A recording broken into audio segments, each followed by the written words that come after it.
Ever wondered what makes TV so powerful in Jamaica? Time to find out. Welcome to Global TV Group 358, where television meets innovation. We're not just about shows, we're about shaping society. In Jamaica, TV keeps you informed, connects diverse voices, and supports democracy. Imagine a Jamaica where broadcasters unite, sharing data and collaborating globally. That's us, a unified voice in the TV industry. Did you know TV advertising is still king? It drives website traffic, boosts brand equity, and powers integrated campaigns. Even in an age of digital, TV stands strong, resilient in tough times. Our global TV deck is your treasure trove of insights and data.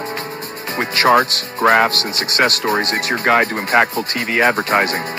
Curious to learn more? Visit our website and see how Global TV Group 358 keeps television at the heart of entertainment in Jamaica. Get ready to binge watch the future.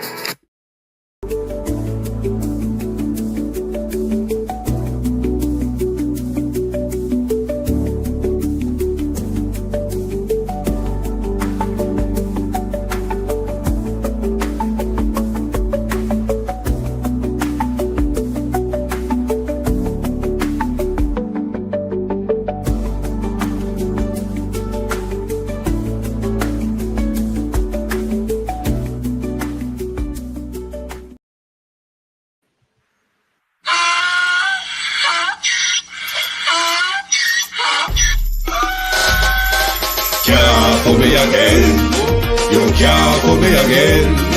You hold me down for a very long time. Can't buy sugar, we can't buy lime. Can't buy skin and we can't buy time. You can't for me again. Can't for me again. You can't for me again. You hold me down for a very long time. Can't buy sugar, we can't buy lime. You touch up line and a resort to crime. You can't for me again. What people do in no money, what they at you, in no at you. Covid money, miss away in the year, look at you. Use the youth, the money, waste and bust a man to statue. Say me like a cashew, but me got in a figure you. Take the spit of money, God, and say that is not you. One day, the man above him, up him, I got a bed. Too much it in the kitchen, some a fly by like a patu. The singers and DJs and social media's coming at you. It burn me. 300% free. It burn me. Garbage pile up the day. It burn me. Give the teacher them raise. It burn me. I see corruption fees. It burn me. Mash down the people them house. It burn me. Every day appear arms out. It burn me. Appear money them a thief. It burn me. And them a sell out the beach. Can't for me again. You can't for me again. You hold me down for a very long time. Can't buy sugar, we can't buy lime. Can't buy skin and we can't buy time. You can't for me again. Can't for me again. You can't for me again. You hold me down for a very long time. Can't buy sugar, we can't buy lime. You touch up line and a resort to crime. You can't for me again. For me say big up all the charities and all of the givers. Some a go like say them powerful, me no make a bigger. The urgent the promises, none of them not deliver. Cut up the youth, they rap and they down in our fever. Member bowl money and they lie them tell. Corruption smell and they pocket them swell. When police don't a market like Satan out of hell, go mash up people start like people themselves. It burn me. On they treat the market man. It burn me. On them a treat the cat man. It burn me. On they treat the peanut man. It burn me. On them a treat the dirt man. It burn me. On them a treat the sound man. It burn me. How them a treat policeman. It burn me. How them a treat soldier man. It burn me. How them a treat everyone. Can't for me again. You can't for me again. You hold me down for a very long time. Can't buy sugar, we can't buy lime. Can't buy skin and we can't buy time. You can't for me again. Stibby-dim day. We in Global TV says certain kind of friend we no cape. And some informer friend we love Lake. We in Global, bona fake friend and bona tape. We in Global, we not promote them, we not support them. Look at them on the cheek, come here represent for we in Global TV. Check it. Good evening, good afternoon on this historic day in our country where for the very first time our budget will be presented by a woman. The budget presentation is less than an hour away. We hope to have a discussion leading up into the budget presentation. We hope we can host that similar debate we have on TikTok yesterday afternoon, and we are asking 2 questions this evening on substance, on presentation. To my community of party and all my family members, platform moderators, membership holders, viewers, subscribers, commenters, and trolls, good evening and welcome. Let me try open up these boxes. Hold on there. Let me guess over there. So why it's not allowing me to do that one? When guest connects, okay. No, I don't want that. Let me take that for now, yes. Right. So we would hope that people can join into the conversation this evening. The 2 questions we're asking, the first one is on substance.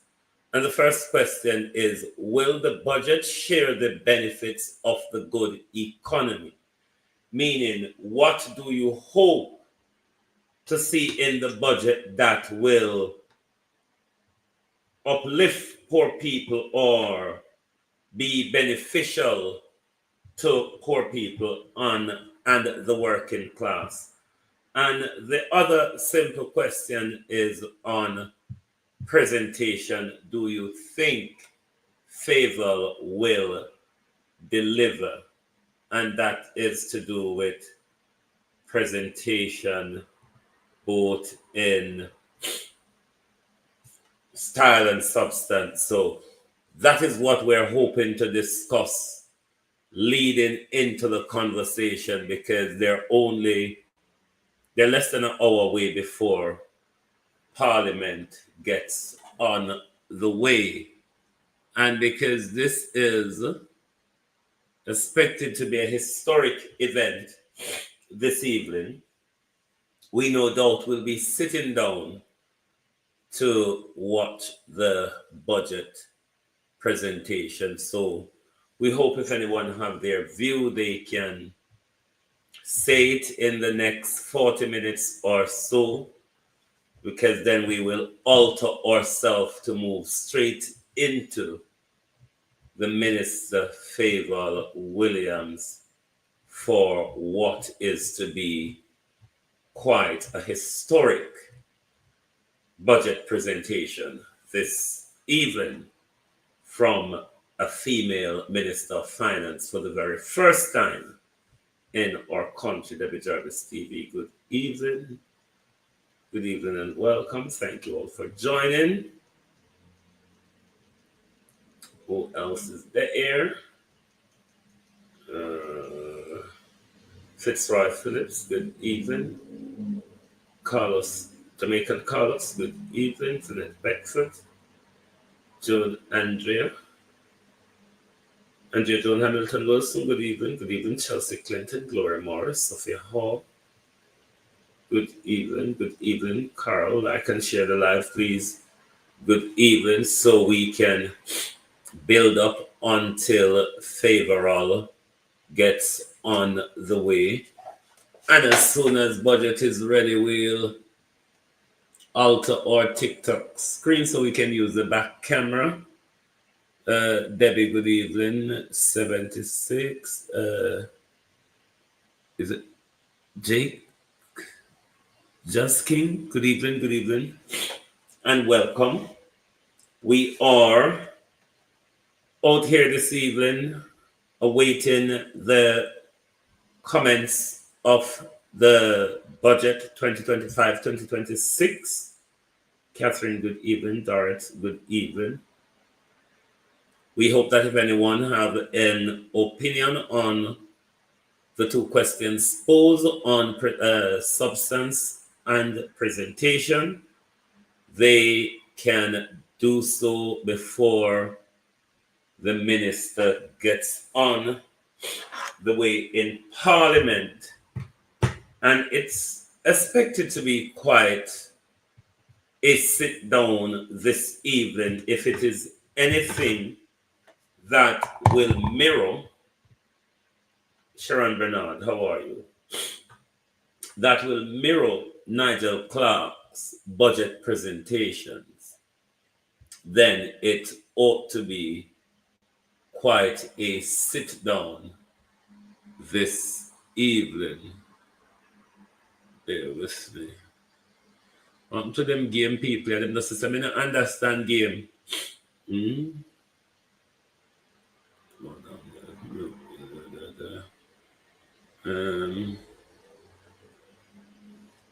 Yeah.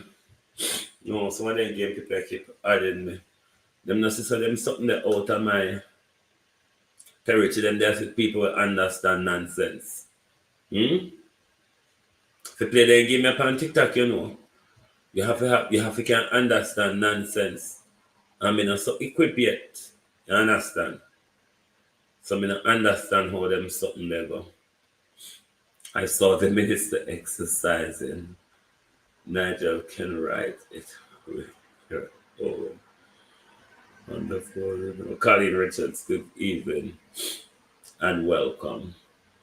A lot of people are worried as to the minister's presentation, and it is based on previous presentation of the minister.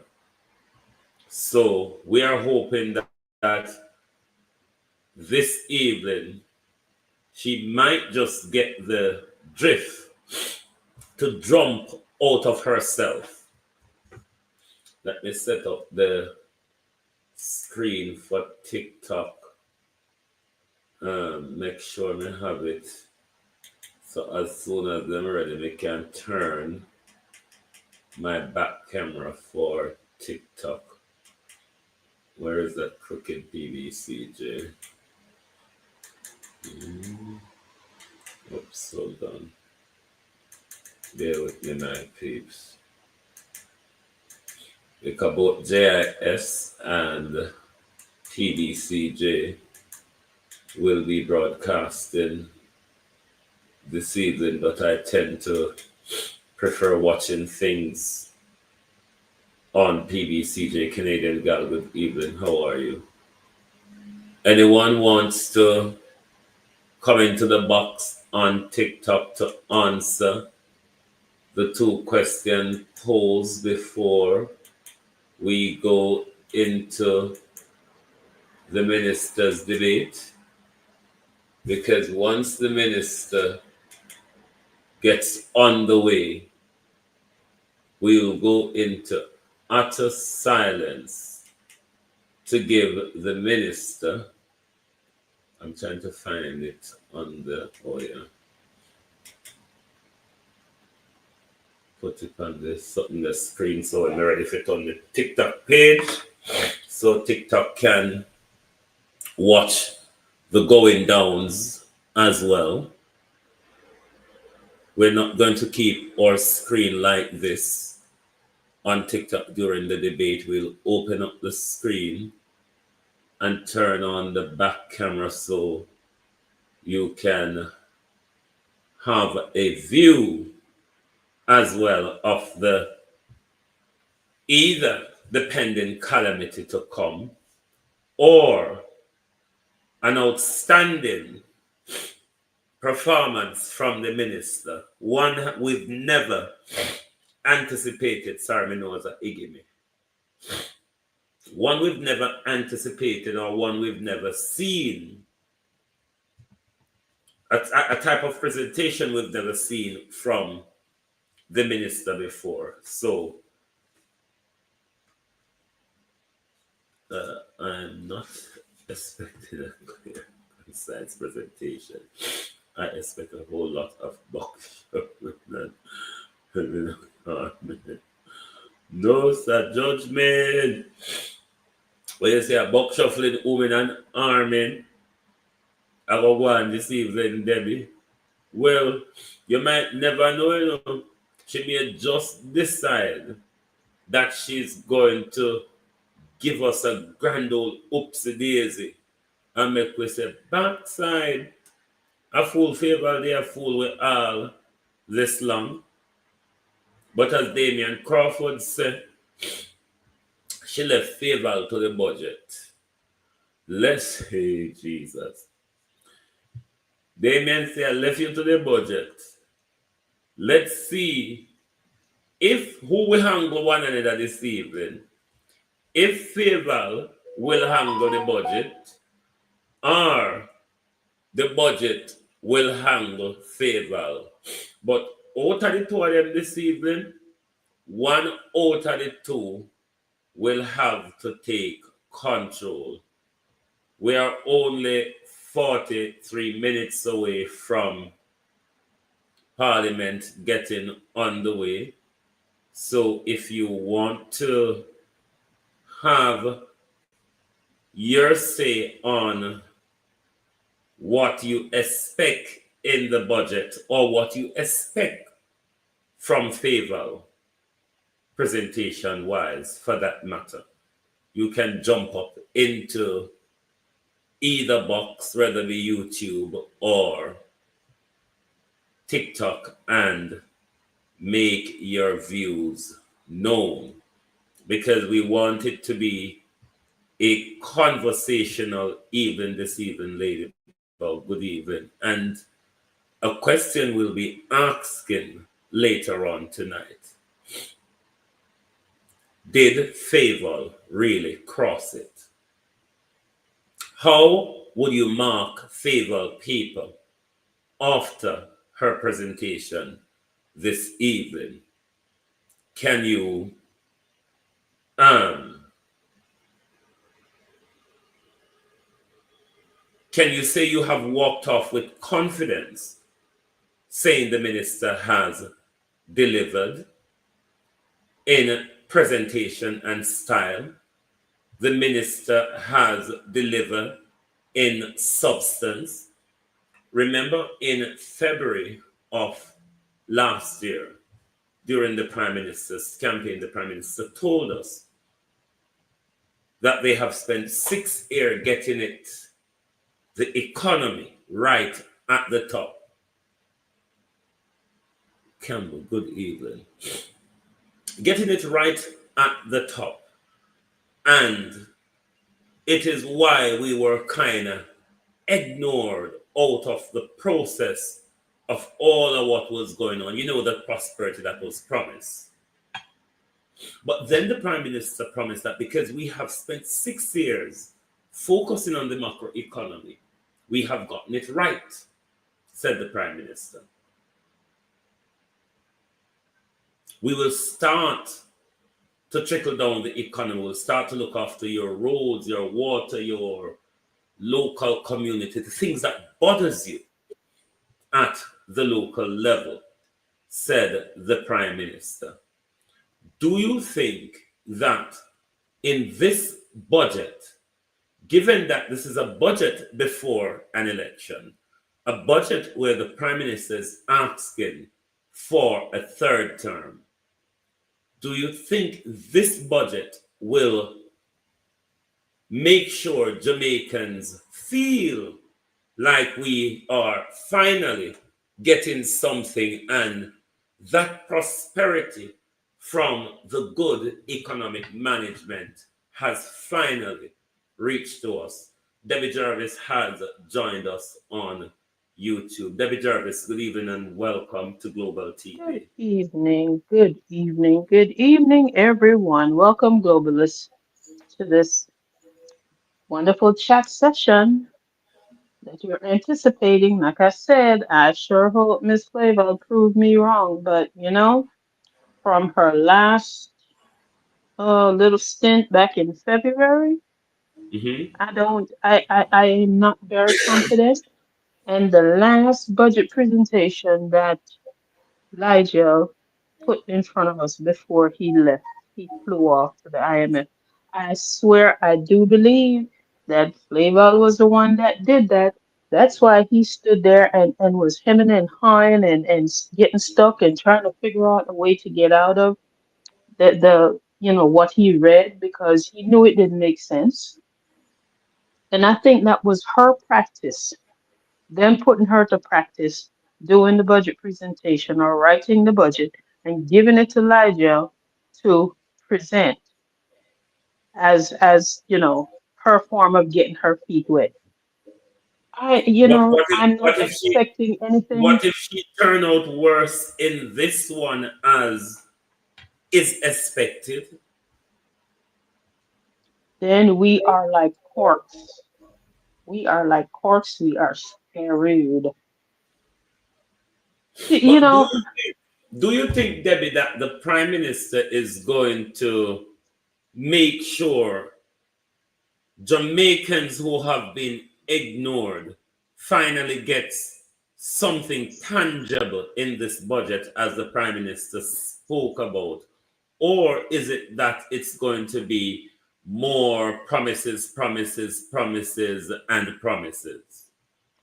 I do believe, honestly, do believe that it's going to be a lot of the same old promises, promises, and more promises, and nothing can come true. It's going to be a whole bunch of we're gonna do, we will do, we're planning on, and nothing to show for that. Because if they've been saying they're gonna do, they will do, they're planning on doing for God knows how long now, nine Mhm. years, there is no indication of nothing happening or started to say, okay, all right, they said they're gonna do this, they said they will do that, they said they're planning on this, and here they are showing what they said, starting, at least starting what they said they're gonna do.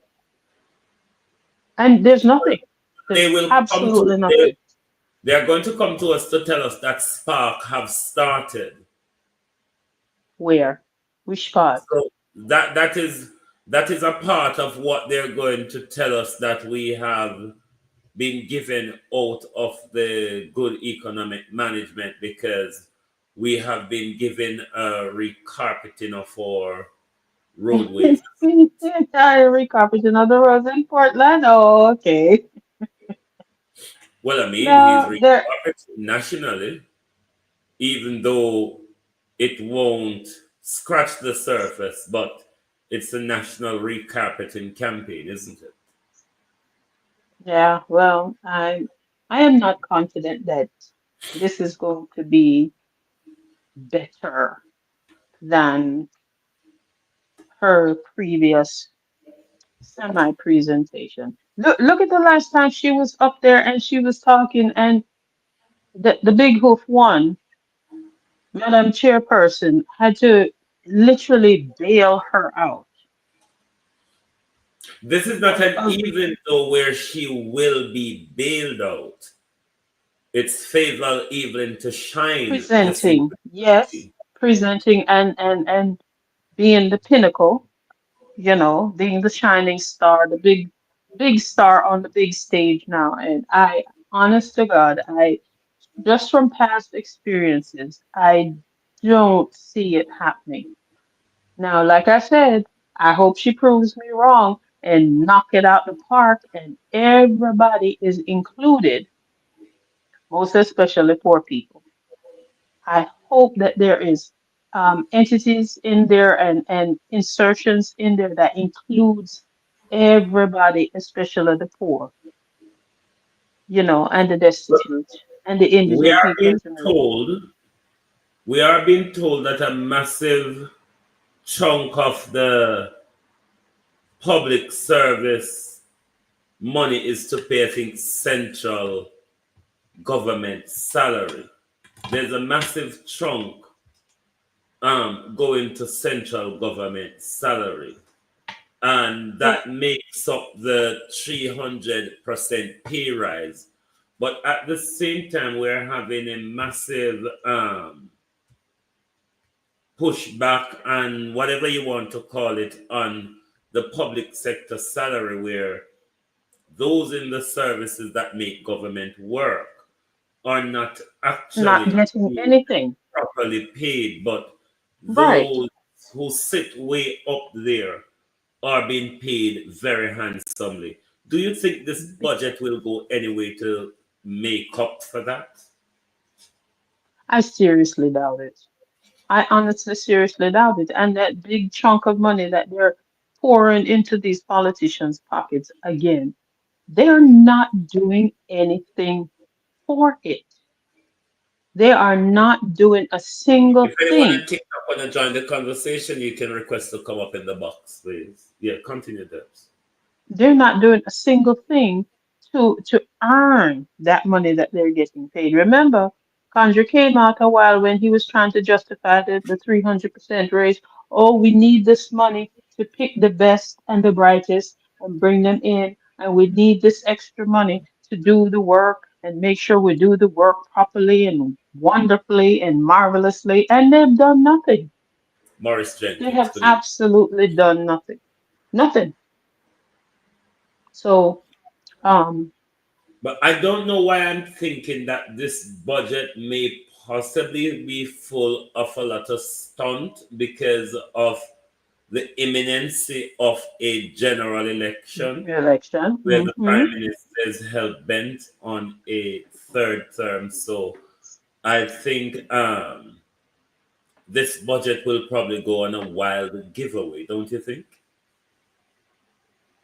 And if it does, if all they will be doing is saying that it will, just just words Mm. to get to the heart of the people, just words. Because look, okay, look from when politicians campaigning to get back into power or to get into power or to get into office have been promising road and water. Look That's from true. when, and all know. Older than a lot of us. That promise Okay, is thank you. older than a lot of us. And nothing can come to fruition yet. Mr. Man went out the other day and talked about, oh, emergency, emergency, emergency for our local roads, and we're gonna fix, we're gonna fix, we're gonna fix. Has anything started yet? Has anybody seen anything? Well, Even the little mile and tar to dam up the hole, the big old craters in the road. they say Nothing. Spark is going fine. They say what now? They said Spark is going fine. Where? So there are a bunch of picture tech and propaganda photos and videos. How come they're not showing that? You know how Conjure love to get on the back of a bulldozer or one of those equipment that flatten out, concrete or flatten out the asphalt or whatever. How come we're not seeing none of those pictures and videos out there with him a jump on machine with hard hat and a wave like a big old clown Well, and say, look what I'm doing. I saw Anne-Marie Vaz the other day driving a roller. So maybe there are actually some places where Spark is going on. So because I have seen her driving a roller, even though she's quite an active Mm, MP, but mm. I'm looking for expansion in agriculture and in rural develop job in our rural Exactly. communities because the problem I have with the low level the lowest level the prime minister boasts about in unemployment, it's it's really is dealing with the inner cities. It is not taking into account people from rural Jamaica, where I'm from, which jobs are not created. And Hmm. where those jobs are created, we cannot travel back and forth on a daily basis to take up those jobs because it is just not economically viable. It's not. So these are It's not. things that I want to see improvement on in the rural communities where that type of investment is being put to create jobs for young people because rural young people do want to work, but there really isn't a lot locally. Absolutely. And I remember a couple of months ago, I did a live on this where Madam Juliet Holness went up to rural St. Andrew. And because she know the people them are always up there cleaning up and fixing up and trying to get themselves situated as far as road is concerned, she went up with a mouthful of promises and a mouthful of lies. and how she gonna measure the road and come back to them and tell them how much it's gonna cost. Why that matters to why is she telling them that? I don't know, because it is government job to fix road and create road and maintain road. Why would she be going to the people up in rural St. Andrew and telling them that nonsense? Have they seen her or heard from her since? No. This is Whole the bunch thing of I mouthful don't of like stuff. about Jamaicans do it in general. The both party. User, can you mute for me until I'm ready for you shortly, please? Where both party makes it look like when they're spending government money, it is Hmm. about their party. Uh, User 60, can you mute for me, please? When they're using government money, they make it as if it is the party doing something for the people of Jamaica and not actually um, not actually government funded project. Right. They make it seem like they, One especially the second, let me MPs. see if I can take this person. User 60, Mhm. can you unmute, please? I don't think he's ready. Let me disconnect him. Yeah, sorry about that, Debs. Go ahead.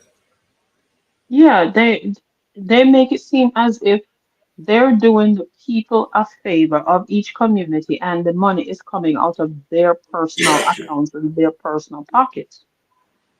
And people, there's so many people that fail to understand and realize that every cent that any politician use in their community, it's their money, the community's money, the taxpayers' money. It's not the MPs, it's not the any minister of any division. It's not their money, it is the taxpayers' money.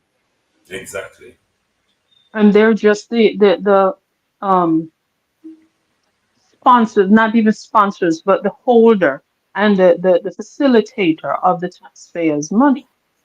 Mm-hmm. That's the job that they were hired to do. So when they come out, they talk about, look what me do for you, and the see me build up road, and the see me get water in on the house, and the see me give on a black tank. These are No, actually you what ain't do that. these are actually what we paid them handsomely for. Absolutely. It is what we Absolutely. actually paid them to deliver on. But This you is find where you're. a lot of the time they would take it as something to be praised for, Hmm. as if Hmm. it's out of the goodness of their heart that they have assisted us, while Right. we're putting them in the millions to carry out those tasks. That is why they got this 300% raise to do work, to absolutely do work for the people of each community and their constituency. This, Exactly. the money didn't get the money did not the money that they're using or the money that's there that's provided to fix up infrastructure, fix up communities, fix road, redo road, build road, get piped water into everybody's household. That's taxpayers' money. Mm-hmm. This is why people pay taxes, and I wish everybody could get that All the through time their to the head. reason. I wish people would get that through their head that this is your money and you have every right to double down and put in a foot on their neck and say, squeeze out the money, your money out of them to fix the roads in your community, I to don't take think care, we're give going you I don't think we're going to get better service until we demand it. exactly. Exactly. This is why I'm saying I just wish the people would open up their eyes and see and understand. Listen to what they say, but also listen to what they do not say. Learn to read between the lines. A very good Yes. friend of mine always say to me, listen to what they say, when they're giving their nice hearty speech, but also make sure you listen to what they are not saying. Fat Boy Slim, And thanks for the that's follow. that's where the crux of the matter is. What they're not saying. Exactly. They hide all kinds of stuff underneath these big words and long phrases and making it seem like they're doing such a wonderful job for you and you must praise me. Praising you what? I'm praising you by keeping you in office and paying you. That's the praise. That's all the praise you need. Now you need to show me what I'm paying for. Do Exactly. what I'm paying you to do. Don't just come sit up here and then talk about people bad mind you and all of this nonsense. How you going to bad mind somebody you gave a job to and you expect them to do the job that you hired them to do? They're not bad mind you, they're ticked off at you because you're not doing the job that you were hired and are being paid to do. That's what that is. And I Exactly. just It wish is something people that would just understand. and this is why I said we will not get better service until we demand it, because at the Absolutely. moment the truth is us the people on who play the tribal politics on Hmm. both sides, we make it seem that when our politicians do their job, they're actually It is being something to kind be to praised. us and are doing us a favor. No, no. You are the employee. We are paying you to do a job, and when you do the job, your pay is your accolade. Plain and simple. Your pay is us telling you job well done. But right now, what we have is a whole bunch of people getting a whole bunch of money and not doing anything for it. Well, And we have to start hold them accountable. let's see if today's budget will balance that and give something to poor people. Thanks for the share, Annie. Give something to poor people, as we have seen that massive pay rise that a lot of the budget will be going to service central government employee. Listen, as far as that is concerned, my own personal opinion, our teachers should be the highest paid civil Yes. servants anywhere. Remember, the teacher teach the doctor, the teacher teach the nurse, the teacher teach the lawyer, the teacher teach the prime minister, the teacher teach the police officer.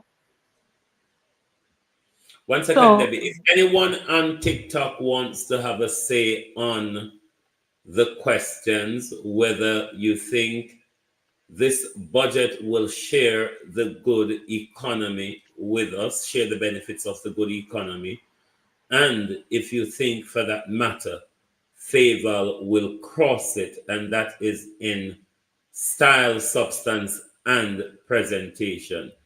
Do you think Faval will cross it? And do you think the ordinary poor Jamaican is going to be comfortable placed in this budget? I don't know. Continue. I am very doubtful of that. But like I said, I hope she proves me wrong. I absolutely hope she proves me wrong. But Well, so being that far, most she's of her public presentations have been shabby.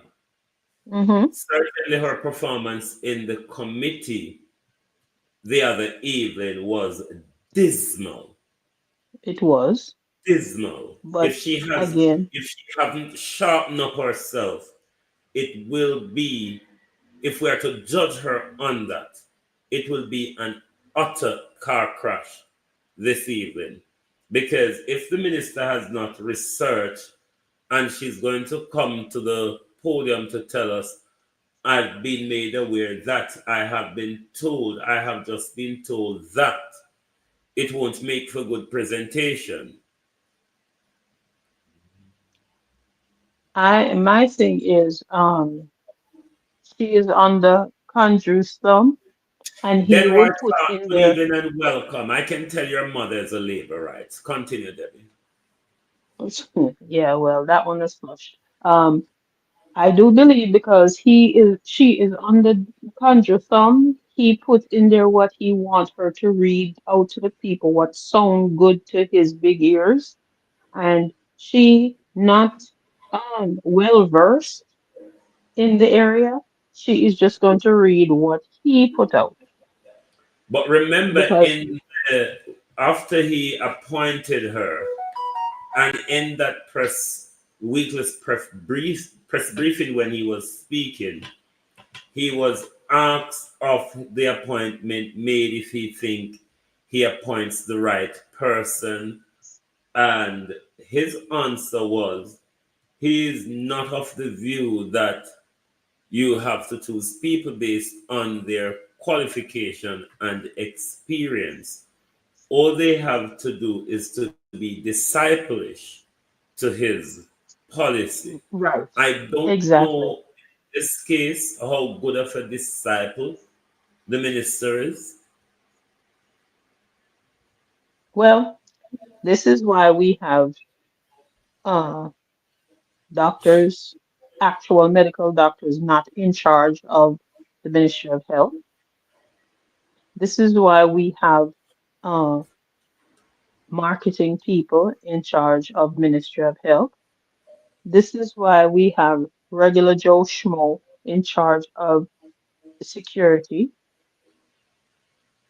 because they're all his disciples and they just follow and listen to whatever he says. I would Hold on really there, like to know. hold on there, Debbie. Me say, me buck up on one new ball out today, the same ball out, But Oh yeah? that ball out, yeah, it have everybody put in a them decent place.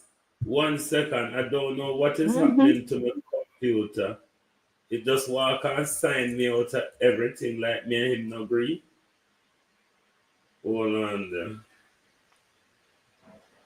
Him just sign me out of everything like me and him have problem. They might try to silence you, but then I realize that it now work. It looks so. Hmm. Look here. We will go stronger than for them, okay? Well, if them want to waste their money per me, it will be absolutely waste of money. Wastage. Big So wastage. if they want to continue, continue because even if you walk and write up things on lampposts, Mm-hmm. you will I go still happen. remember the olden days of advertising your dance, your party. You get piece of Mm-hmm. cartridge paper and one marker pen, and you go write it on it, and you paste it on one lamppost, and everybody Uh-huh. pass Yep. this. So if they trouble me, we will go back to marker pen and lamppost days. Right. So they ought to be careful. But one new More than ball one out, way to skin a cat. one new ball out that road where it fix everybody in place at the ball out. Hold on there. When I go see Daniel ball out, yeah, everybody fix properly into I their wonder to position. say, oh yes, that is the very same one. Out! Whoa! Yo, yo, yo, yo. Yeah. We Pay need help, attention, Jesus. people. Jamaica need help. Shift the parliament. Don't Shift the like election. the follow. Shift everything. Remove them out there. Take out the cockroach. Hey, Take out the thief. Take out the criminal them. Take out the thief them. Take out the murderer them. Take out the Mm-hmm. gang leader them. Out of Oh, parliament. Take them out from Portland. Take them out. I hear Portland. Me I go to Portland. Why me I travel mm-hmm. to Portland? Take out somebody, man or woman. Mm, Look again, my people. they're They are very all famous. well Yes, placed, it's on well point. placed with the wording. On point. Point. Very much so. Ball out. Ball out! Whoa, yo, yo, yo. We need help, Jesus. Jamaica need help. Shift the parliament. Shift the election. Shift everything. Remove them out there. Take out the cockroach. Take out the Hmm. thief. Take out the criminal them. Take out the Yes. thief them. Take out the murderer them. Take out the gang leader them. Out of parliament. Take them out from Portland. Take them out. I hear Portland. Me I go to Portland. Why me I travel to Portland? Take out somebody, man or woman. Well, I know them Yes, are going to sir. sue people. Hmm? Look here, Everybody has then to go. I come have to have and whole heap of sewage to go and if them a go sue people. Nobody call nobody name, you know. Nobody everybody has call to come nobody name. and you know. Everybody will have to run and up for a lawsuit because They can't go on. this minister ain't playing. Nope. I'm just refreshing my screen. We have 13 minutes to go. You want to wrap up now, Debbie, because I'm going to alter my screens for when the presentation The starts, and they start in presentation. 13 minutes. Like I said, I am not expecting anything phenomenal or magical out of this budget presentation by Madam Minister of Finance. And I do hope she surprises me and prove me wrong. But again, from past experience, there was nothing. There's nothing, and I don't expect anything out of this one. All this will be is her regurgitating Conjure's words that he sit down with her and tell her to put in and write in and tell her to read.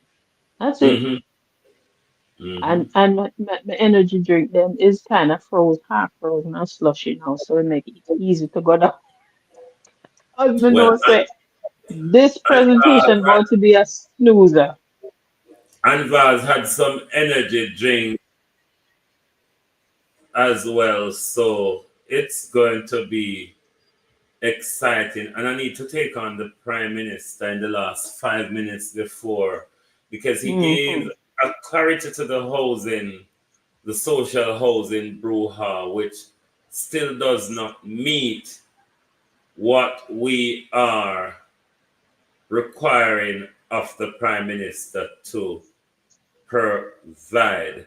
Let Anne just excite us into Faval's dismal presentation.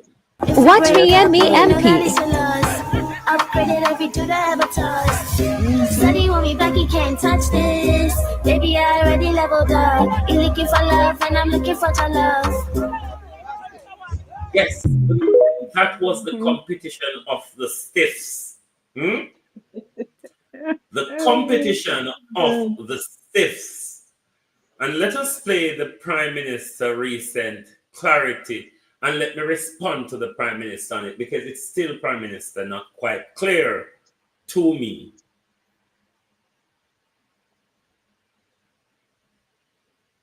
Now, there was some confusion as to whether or not these houses, after they are built, can be taken back from the beneficiaries or used for other purposes. Once the house is built on land that is owned by someone else, then that house effectively becomes the property of the landowner. The government cannot come and take this back, and neither do we want to. What we are trying to do is to give Evadne an asset that she can use to break intergenerational poverty. So Evadne's family now has an endowment from which they can build on. Prime Minister, it is still not clear. There is still a confusion here, Prime Minister. And let us focus on the issue, Prime Minister, of lease land. Given that in this further clarity, you are saying to us that the house would belong to the person who owns the land. But in the case, Prime Minister, where you are willing to build on a leased land, does that not provide a deeper contradiction? The more you explain, Prime Minister, the deeper you fall into a hole. Just come honest. Come honest, so we not get caught out. But you cannot come in one sentence and say to us that I'm okay if you come with a lease for 40 years or so, I will build a house on it. But then the house belongs to the person who owns the land, Prime Minister. It doesn't make good listening. Rethink it and come again. All right, yo? That's what I want to clarify with the Prime Minister. This recent clarity, Candice, well, go on, cause this recent clarity, Prime Minister, makes absolutely no sense, nor does it provide you a get out card from the land debacle concerning the new social housing project. Have your final say, Debbie, because I only have a few minutes for altering myself. All I want my Jamaican people to do is wash out the greenness out of them eye, wash out the orangeness out of them eye, listen to what these people are saying, listen, hear what they are not saying, and open an eye. Open your eyes and think about all of the so-called promises, campaign promises that they have been making for years and years now. Look and see where there has been any progress or improvement or even a start into all of the stuff that they've been telling us they will do, they're planning on doing. Everything Show us depends. where the start is. All Everything right, they family? promise us is on delay. Yeah. I know them have the spark, the reach, the this, the that, the touch, all of that stuff. What is that doing? What is that doing? Nothing. Absolutely Family? nothing. Wanna listen, clean out in the ears. Don't broke tick putting on the ears. Clean out your ears. Take out all of the wax so you can hear good and clear. And listen to all of what is being said and what is not being said. Exactly. All right? Anyway, Debbie Well, Jarvis, thank you for being here this you are evening. welcome The anytime. minister will soon be getting on the way, and On the I'm podium to going start book shuffle. to I'm going to change my TikTok thingy now to turn around and opening up the screen. Yes, and people like up the live, like up the live. Just tap on the like button. Just tap it up, and tap up the TikTok screen. All right? We shall all Anyway, listen together. yes. Thank you very much. You are welcome, sir. Right. TikTok, bear with me. I'm going to alter what you can see, and I'm going to go behind screen, I think, and hold on. Let me try arrange my hold this here frantic booster going now. Hold on there. So I need to flip the camera. Flip. Has it flipped? No, it has not.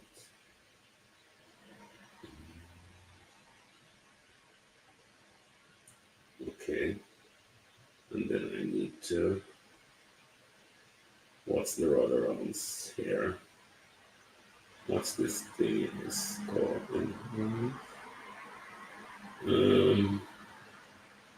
Effects.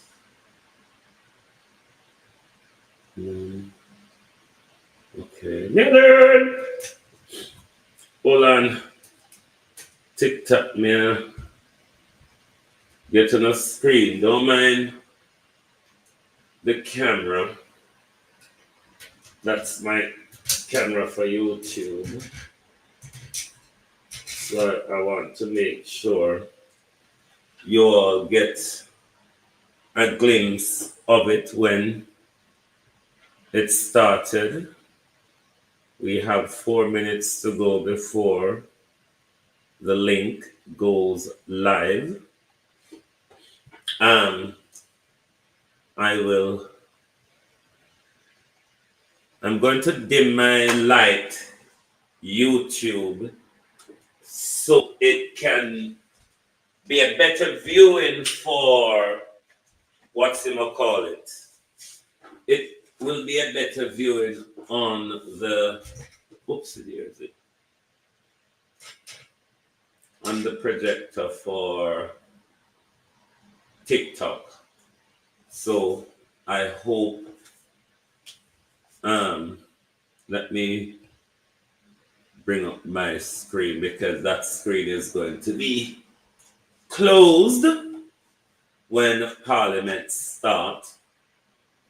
We are hoping for them to get underway in under 5 minutes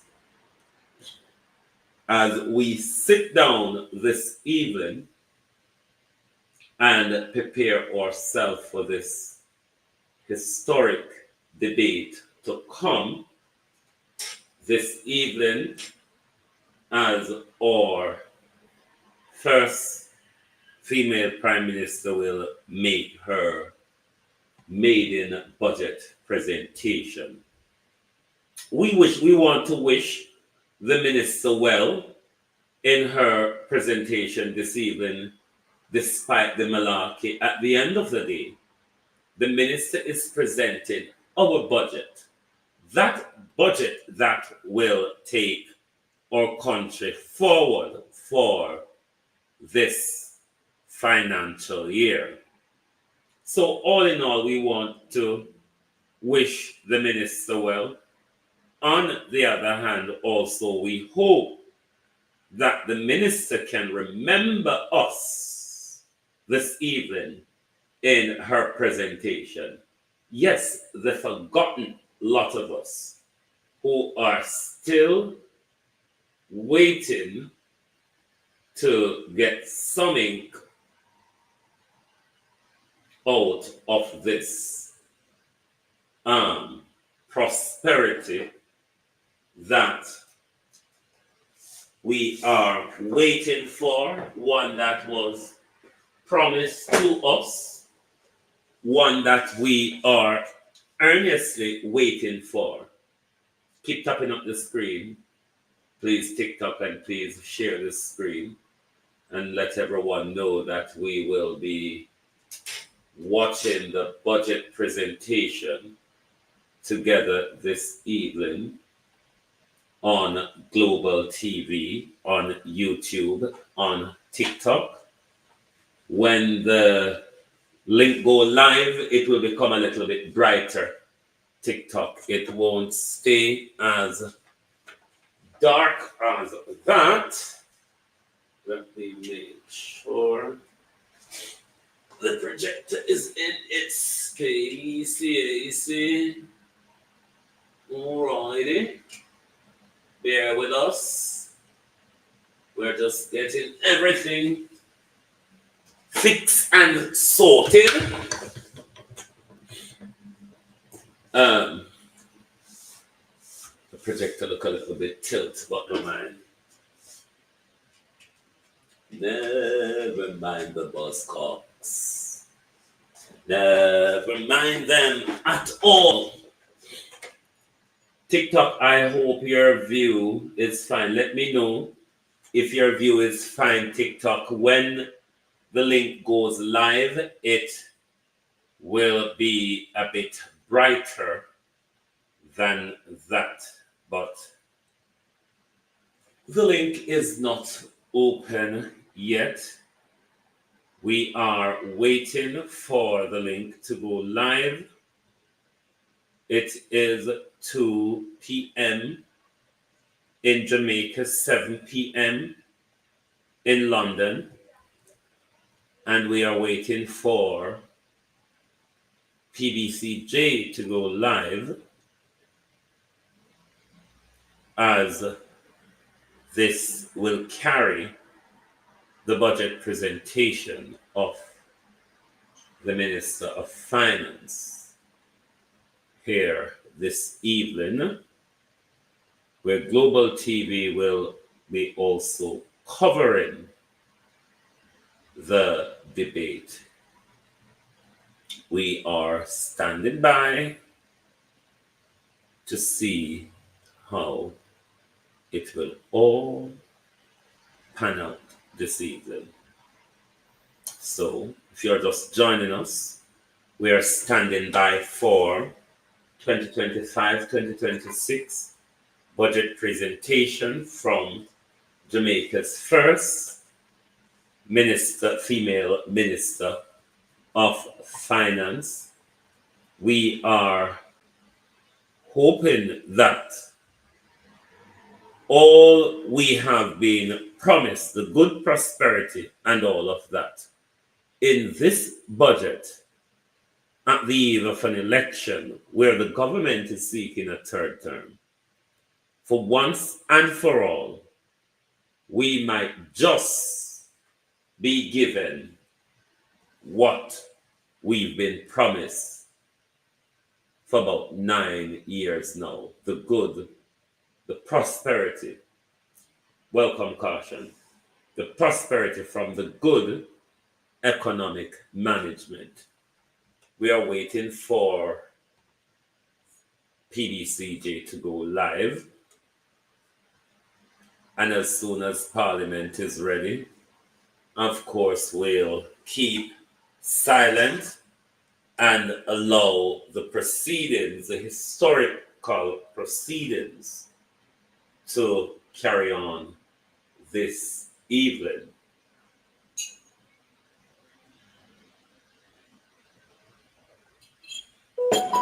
Do you think Faval will cross it? Do you think that the benefits of the good economic management will be shared with the people of Jamaica this evening, given it's the budget before the government asks for the third term? Thank you very much. If you're just joining us, keep tapping the screen, whichever platform you are on. We are waiting for the PBCJ link to go live, as this event is expected to be a historic presentation this evening from the minister. So we are waiting. We don't know what they are waiting on, but we certainly are waiting on them. Both our systems have been set up on both YouTube and TikTok. The delay with us. Government, they are as slow and behind time as usual. The Cassandra, good evening and welcome. Slow and behind time as usual, but because this is a historic evening, we have all the time to wait. All of the time to wait. Do you think Faval will cross it? Do you think we will get the benefits of this good economic management that has been swirling around us for this longer time? Sunshine, how are you? Marcia Gray.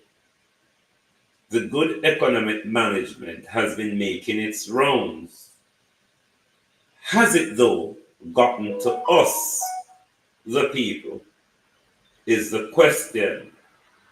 And if you argue that it has not gotten to us yet, do you think this evening, the 11th of March 2025, is when we will see the grandiose fruits of the labor we've been waiting for, the good economic management. If we don't yam it off, remember Prime Minister said, can yam. Prime Minister said, try and see if you don't can yam. If you believe the Prime Minister, you would take a bite out of a good economy, wouldn't you? That's what the Prime Minister says. And because we so hungry, we take the Prime Minister good economy and eat it off. And now we just left so. Let me see what I want over yonder.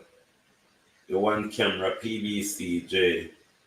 Because they live over Senate here now.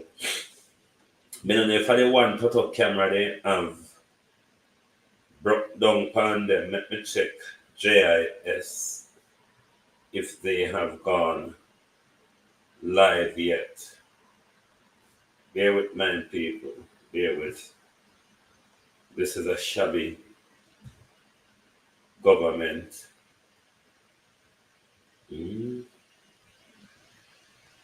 Let me see what I want for JIS.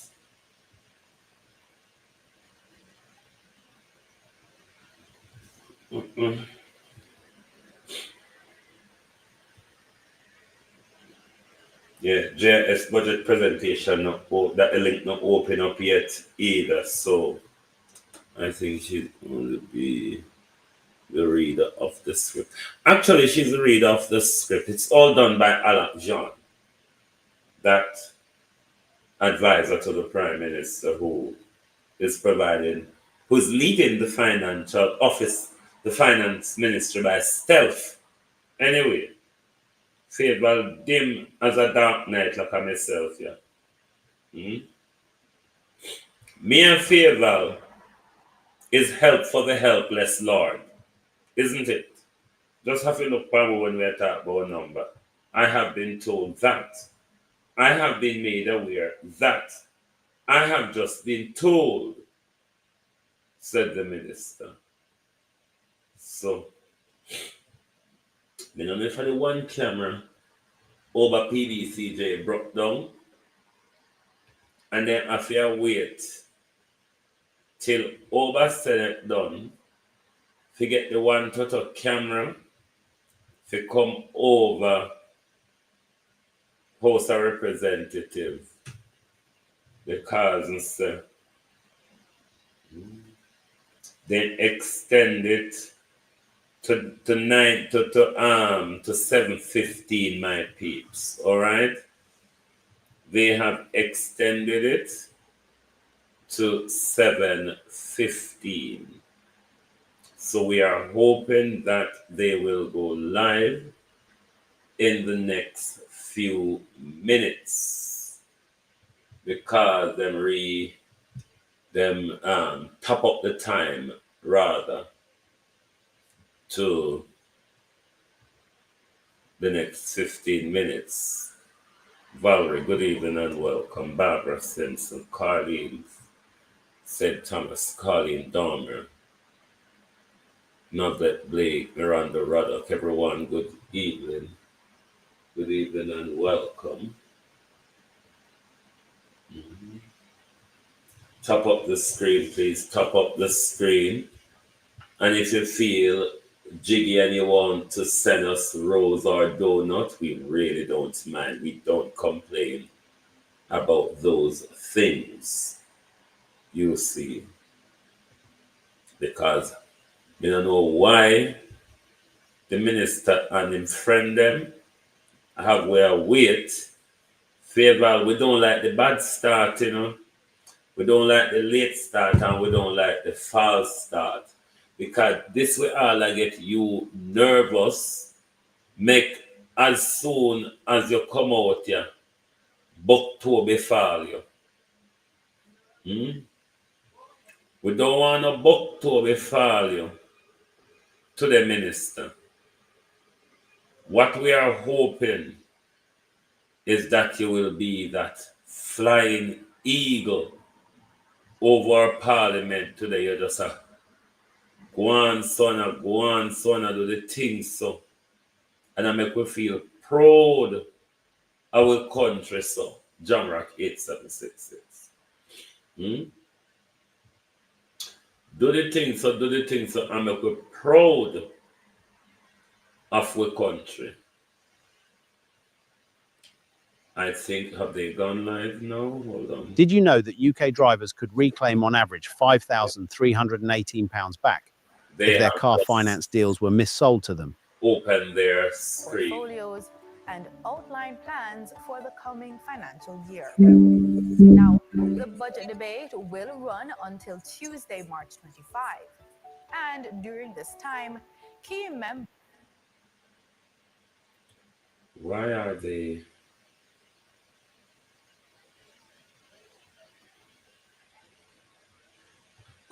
If the total revenue doesn't cover the total expenditure, the government can borrow loans.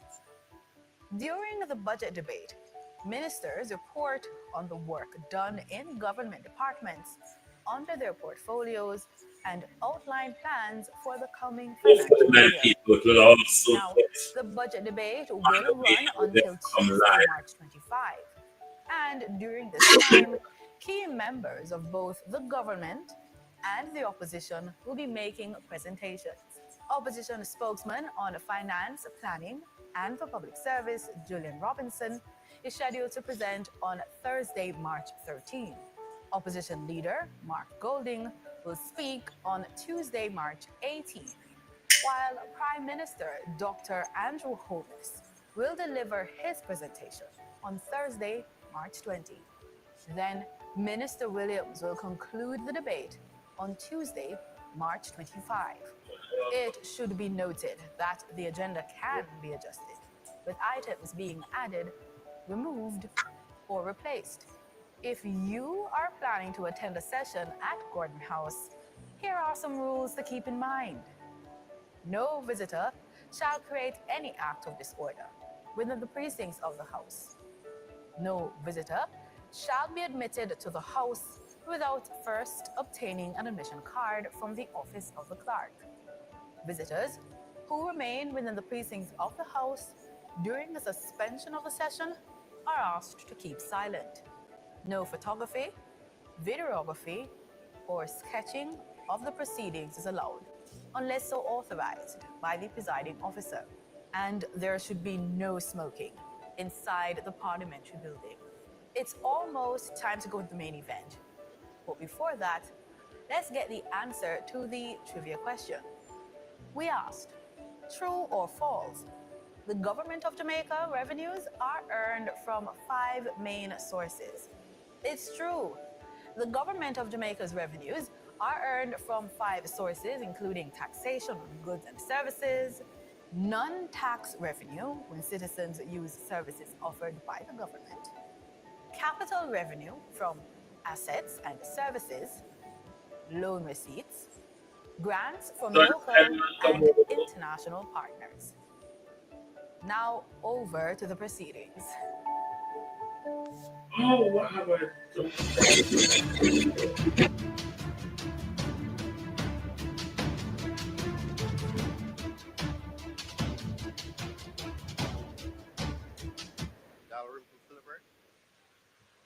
Ms. Davis, Mr. Golden, Mr. Graham, Dr. Guy, Ms. Hamilton, Ms. Hannah, Sunshine, can you hear it well on TikTok? Mr. Hilton, Mr. Jackson, Mr. Lawrence, Ms. Lee, Mr. Miller, Mr. Montague, Ms. Morrison, Mrs. Nita Garvey, Mr. Paulwell, Mr. Phillips, Dr. Phillips. Sunshine, let me know how well you can hear on TikTok. Mr. Carl Samuda, Mr. Shaw, Mr. Sibley's, Mr. Slowly, Mr. Smith, Dwayne Smith, Mrs. Vaz, Mr. Warmington, Dr. Wheatley. Well, you're not hearing anything, Sunshine. Mr. Wilson, and Mr. Wright. What's happening here? Thank you, Clark. It is always a great honor and pleasure to welcome all of you to the sitting of the House of Representatives, and particularly for today, Tuesday, March 11, 2025. Today, we commence the budget debate for the financial year 2025-2026. It's them that is very low And because we will my hear thing is turned from right the up. Minister of Finance and the Public Service who will make the opening presentation. I would like to extend a special welcome to the members of Minister Turn your Williams volume up, family, my people, because I've members turned of the all my thing diplomatic right up. corps and representatives of the international organizations, union representatives, representatives of public bodies, members of the St. Andrew Eastern constituency, representatives from the public sector, those who are joining us online via the various social media platforms, and PBCJ live stream. To all the guests in the gallery, and particularly so many women who said, we are coming out to listen to the presentation of our historic first female Minister of Finance. Welcome.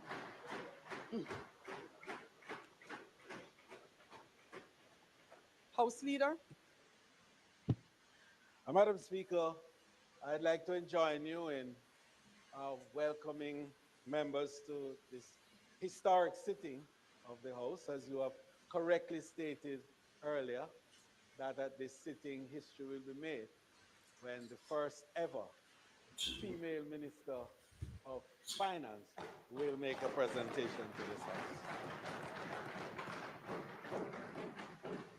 Madam Speaker, I'd like also to join you in welcoming the members of the diplomatic corps who are here with us in the gallery, to welcome the members of the international and multilateral community who are present here today, the members of the great constituency of Eastern St. Andrew, who are also here in the gallery, and members of the media and the numerous individuals who are joining by virtual means today as we stream live across the world for this historic presentation. Madam Speaker, I'd like also to welcome the members in the well of the House, senators, and also a former member of this chamber who is here with us today. Madam Speaker, as is customary, when the appropriations bill is to be presented, we carry through our agenda as quickly as we can to facilitate it. And so in that vein, I would invite you to proceed with the agenda as stated. May it please you. It's their audio very poor. Statement by Minister. Announcement. Aid on the table of the House are the following: Economic and Fiscal Assessment Report of the Independent Fiscal Commission for the financial year 2025-2026, Annual Report and Audited Financial Statements of the Ports Management and Security Limited for the financial year 2020-2021, Annual Report and Audited Financial Statements of the Postal Corp for financial year 2022-2023, the Segregated Accounts Companies Forms Regulations 2025 under the Segregated Accounts Companies Act, report of the Standing Finance Committee of the whole House of Representatives, consisting of all members of the House, Ministry Paper number 9 of 2025 entitled Revenue Measures for the Financial Year 2025-2026, and the Auditor General Department's certified appropriation accounts under the head 72,000C under the Ministry of Local Government and Rural Development for the year 2022-2023. This is brought from the Senate. If you go by PBCJ, it's the same thing. Following is a message from the President of the Senate. To the Honorable House of Representatives, I have the honor to advise the Honorable House of Representatives that on the 28th day of February 2025, an act to amend the Counties and Parishes Act to declare the city municipality of Portmore the 15th parish of Jamaica and connected matters was passed without amendment. The Honorable Thomas Tavares Finson, President of the Senate. Thank you. Petitions, papers, reports from committee. Minister of Finance. Thank you, Madam Speaker. Madam Speaker, I beg to lay on the table of the House a copy of the report of the Standing Finance Committee of the whole House of Representatives, consisting of all members of the House, on the estimates of expenditure 2025-2026 for the financial year ending March 31, 2026. The Jamaica Public Bodies estimates of revenue and expenditure for the year ending March 2026. The Government of Jamaica Fiscal Policy Paper for the financial year 2025-2026. The Medium-Term Debt Management Strategy for the financial year 2025-2026 to the financial year 2028-2029. The revenue estimates 2025-2026 for the financial year ending March 31, 2026. The Jamaica Mortgage Bank estimates of revenue and expenditure for the year ending March 2026. The public sector consolidated estimates of expenditure for the financial year ending March 31, 2026, and the tax expenditure statement 2025. Thank you, Minister. Notices of motions given orally. Minister of Finance. Madam Speaker, I beg to give notice that at the next meeting of the House, I will move the following. The audience. Be it resolved that the report of the Standing Finance Committee of the whole House of Representatives, consisting of all members of the House, on the estimates of expenditure 2025-2026 for the financial year ending March 2026. The Jamaica Public Bodies estimate of revenue and expenditure for the year ending March 2026. The Government of Jamaica Fiscal Policy Paper for the financial year 2025-2026. The Medium-Term Debt Management Strategy for the financial year 2025-2026 to the financial year 2028-2029. The revenue estimates 2025-2026 for the financial year ending March 31, 2026. The Jamaica Mortgage Bank estimates of revenue and expenditure for the year ending March 2026.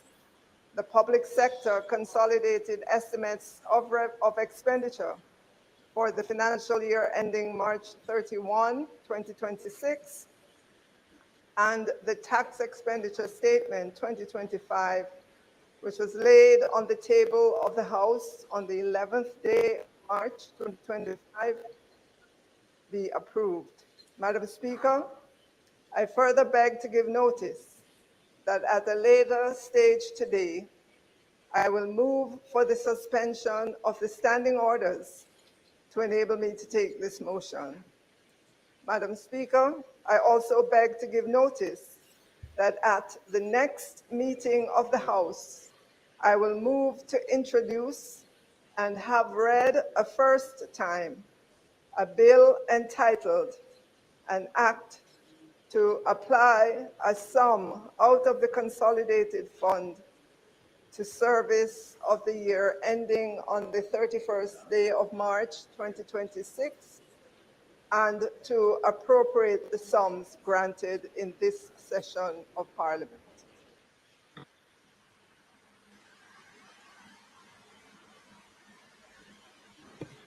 Thank you, Minister. Questions and answers to questions. Motions that may be made at the commencement of public business requiring notice. Motions relating to the sitting of the House. Motions for leave to introduce bills. Presentation of bills without leave of the House first obtained.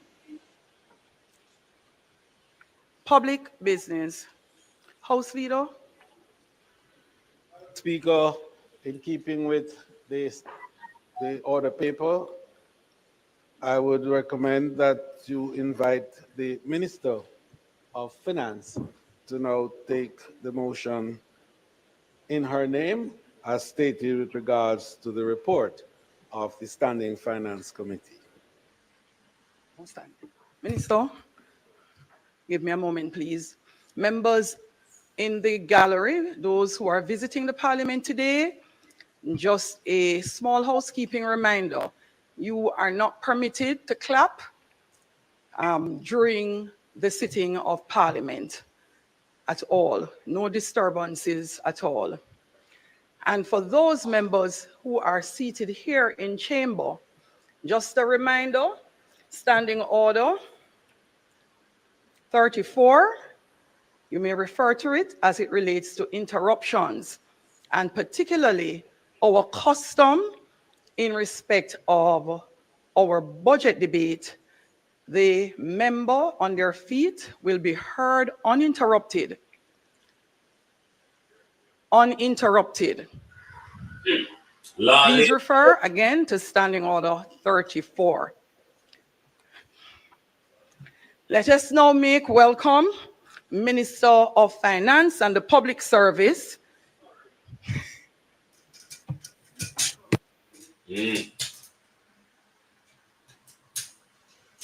So what happened to that? Hold on the page. So, Minister, go reports.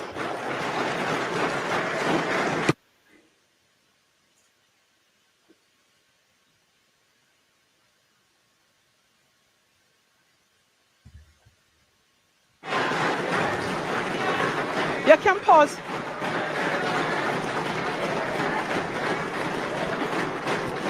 Members, you'll have that to do again.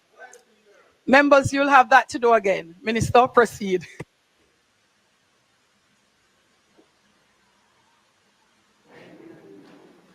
Madam Speaker, I now move for the suspension of the standing orders to enable me to take the motion regarding the report of the Standing Finance Committee, notice of which I gave earlier. Those in favor?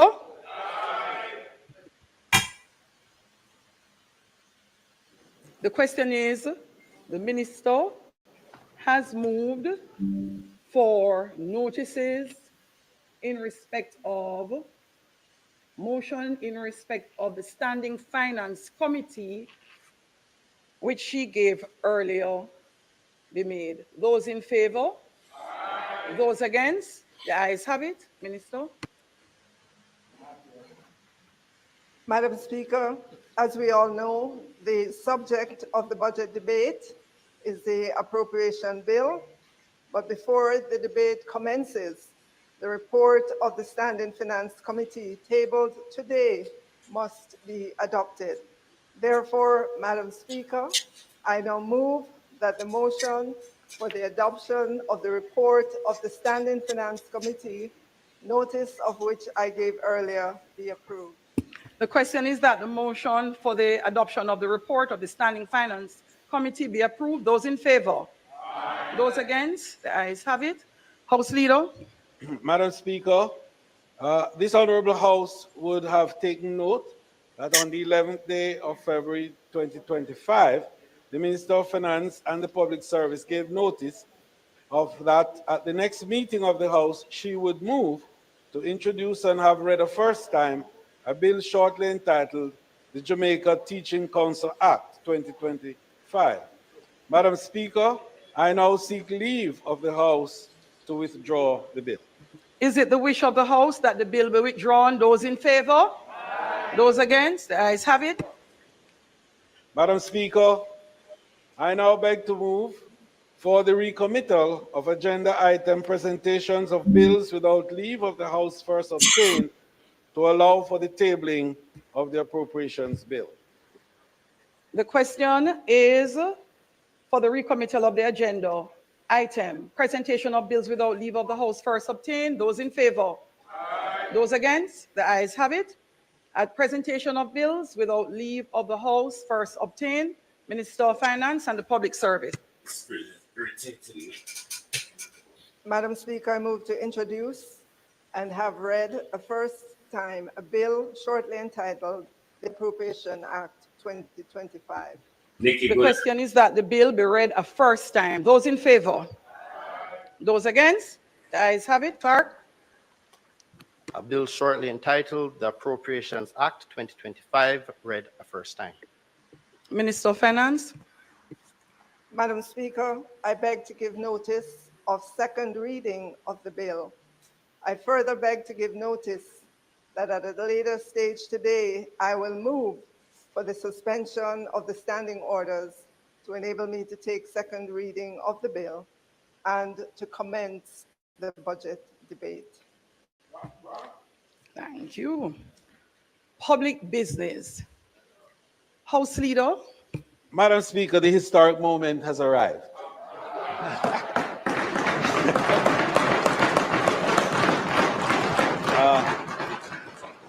I now invite you, Madam Speaker, to request of the Minister of Finance to commence the debate. May it please. Thank you, House Leader. Members, let's make welcome to her feet for her first presentation as the Minister of Finance, our first female Minister of Finance, the Minister of Finance and the Public Service.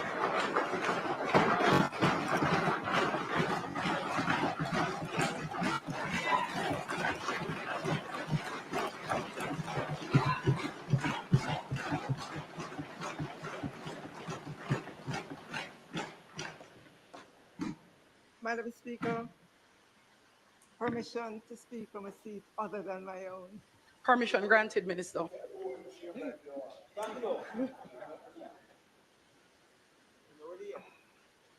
Madam Speaker, let me take this opportunity to acknowledge members of the Diplomatic Corps as they celebrate Diplomatic Week. Let me acknowledge as well members of the international organizations, unions, public sector, media. Come on, and fix our mind. Online. Let me acknowledge as well all the senators who are here today. Let me take this opportunity to acknowledge my husband, Leo, of 35 years.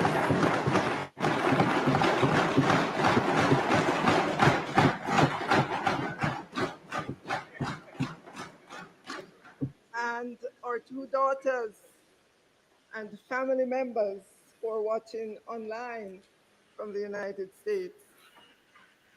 I want to acknowledge as well all the people that when we grow up with in a Ty Dixon.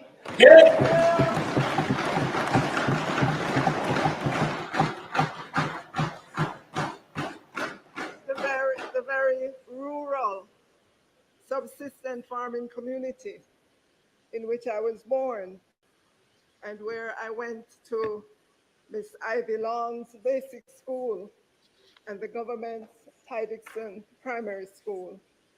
Some of them from Ty Dixon are here to support me. One of their own who has come from among them, to the position of the first female Minister of Victoria.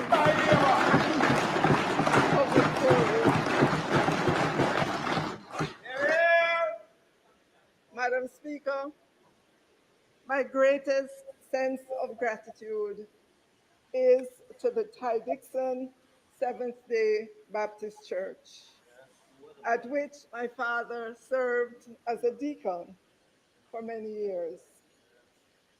Madam Speaker, there was absolutely no story that I and my brothers and sisters could concoct and tell our parents that would cause them to say, oh, nobody go to church today. Even if we had to go to church on a stretcher, Madam Speaker, we had to go. Thank you, Ty Dixon Seventh-day Baptist Church.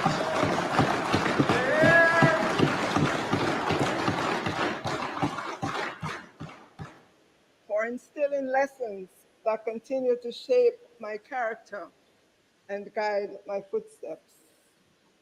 Madam Speaker, let me also acknowledge all my colleagues in Parliament this afternoon.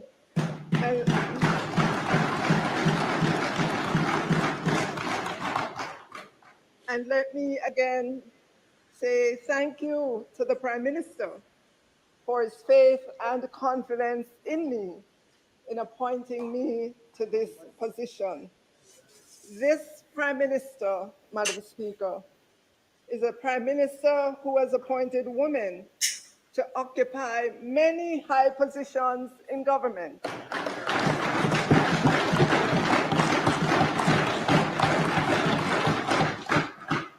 In his cabinet are the most women of any other government, including the first woman Minister of Foreign Affairs and Foreign Trade that Jamaica has seen.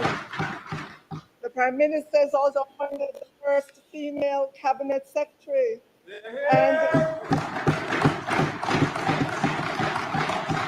and the first female head of the Armed Forces of Jamaica.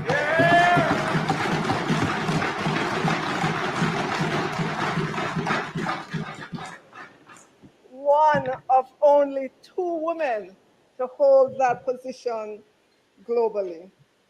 Across government, several women also hold important positions, such as permanent secretaries and heads of departments.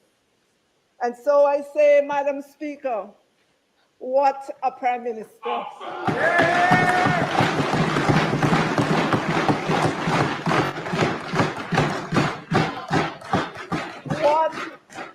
What a government, Madam Speaker.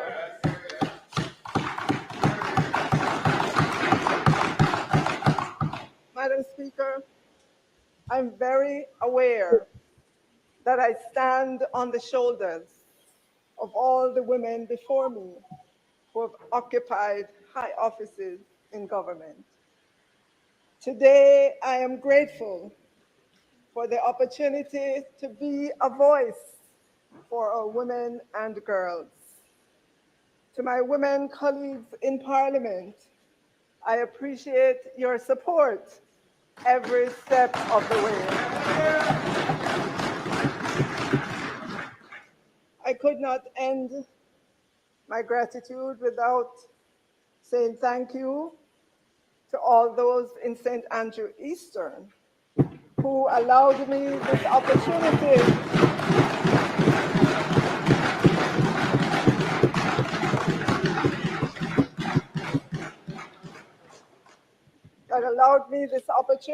to represent them in Parliament and to work with them for a better life for them.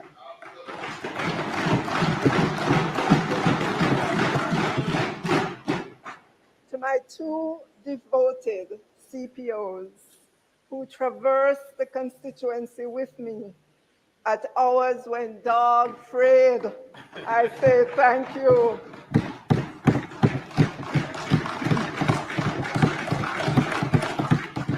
Your sacrifice has not gone unnoticed, and I want to say thank you to your families for their understanding.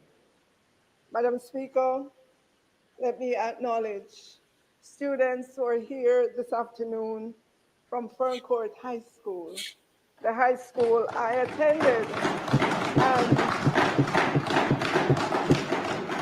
and the high school I attended and from which I graduated.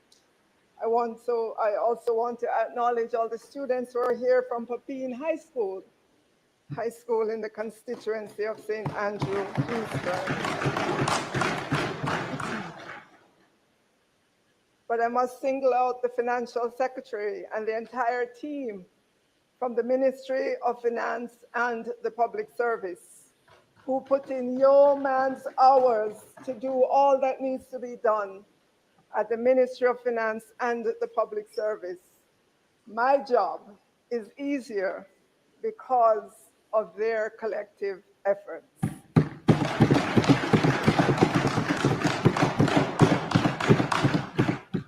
Madam Speaker, there are so many other persons in government and outside of government, too numerous to call by name, that have helped me on this journey.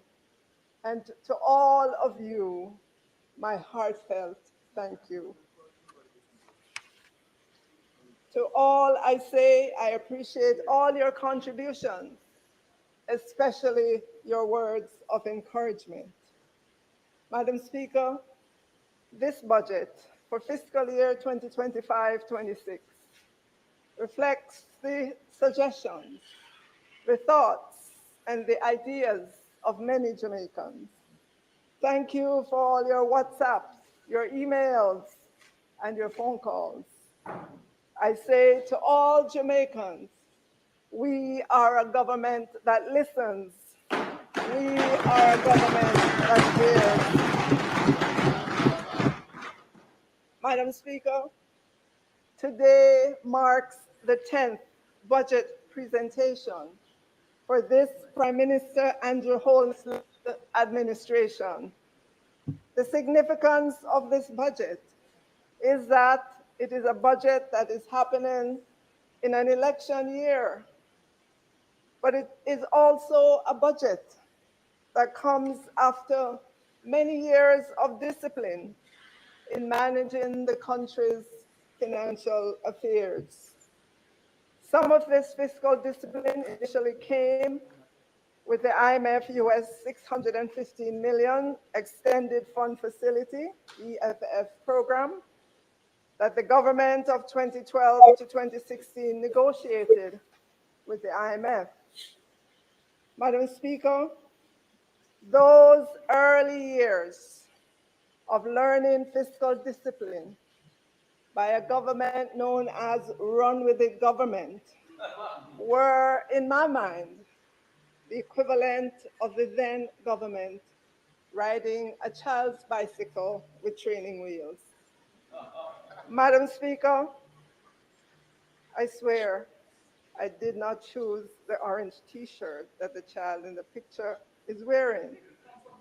I don't even know the people in the picture, but this picture is fitting because those years were really the government of the day learning fiscal discipline. Recall, Madam Speaker, they were the ones that, despite the clear danger signs leading up to the 2002 general election, still made the decision to run with it.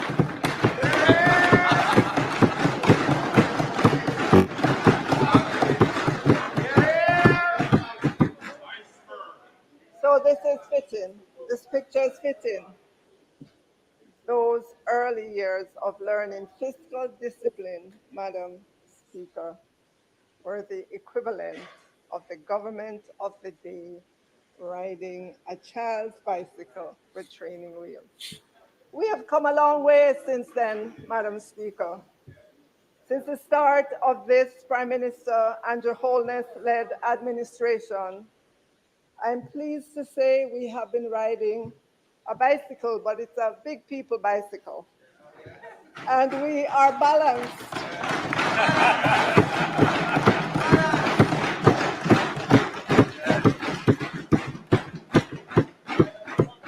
We are balanced bicycle with our own weight and are managing the complexities of Jamaica's budget with its many competing demands, all the while navigating the pressures of politics. I swear to you again, Madam Speaker, I do not know these people in the picture either. And why they were showing a V sign that represents, I just agree with Madam President.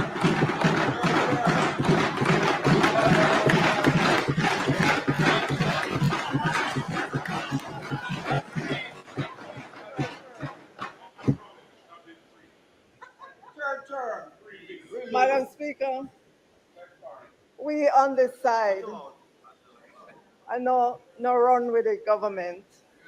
We are a responsible government.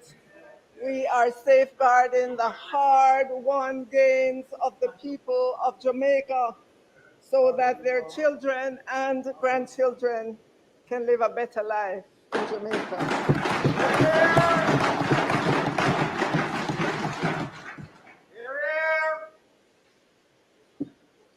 Madam Speaker, it was only a few Fridays ago, February 21, 2025, that international credit rating agency Fitch signaled to the entire world its continued positive outlook on Jamaica and affirmed Jamaica's BB- credit ratings.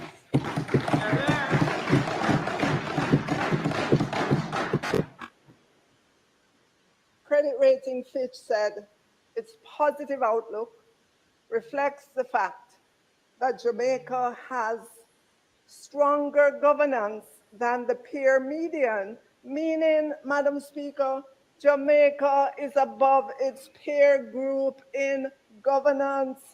Madam Speaker, I know me say so, a Fitch International Rating Agency says so.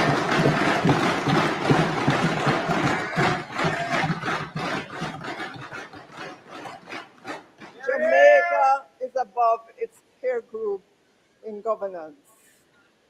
Fitch also highlighted that Jamaica has made significant progress with debt reduction and that Jamaica has a sound fiscal framework and, Madam Speaker, a strong political commitment to deliver large primary surpluses. Madam Speaker, a primary surplus is how much money a government has left to pay interest on debt, invest in important projects, or save for the future after paying wages and salaries and other recurrent expenses. Fitch Rating Agency noted that debt to GDP has fallen from a high of 135.3% in fiscal year 2012-2013. I wonder who was in government then. By the time, Madam Speaker,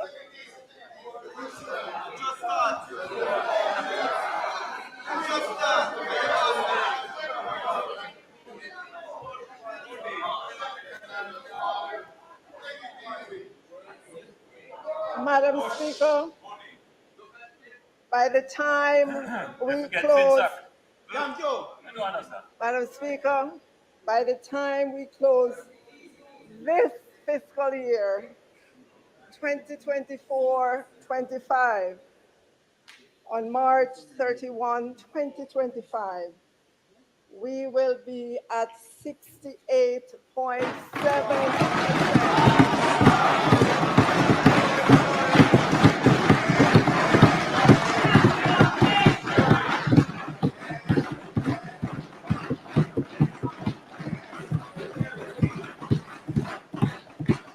Madam Speaker, a country's credit rating is important because it reflects the country's credit worthiness and ability to repay its debt. A country's credit rating can influence investors' perceptions of its economic stability and growth prospects. Madam Speaker, the rating agency noted that this government has built a record of fiscal prudence that has gained credibility in recent years and may be further strengthened over the next several years, including through the successful implementation of the new Fiscal Commission.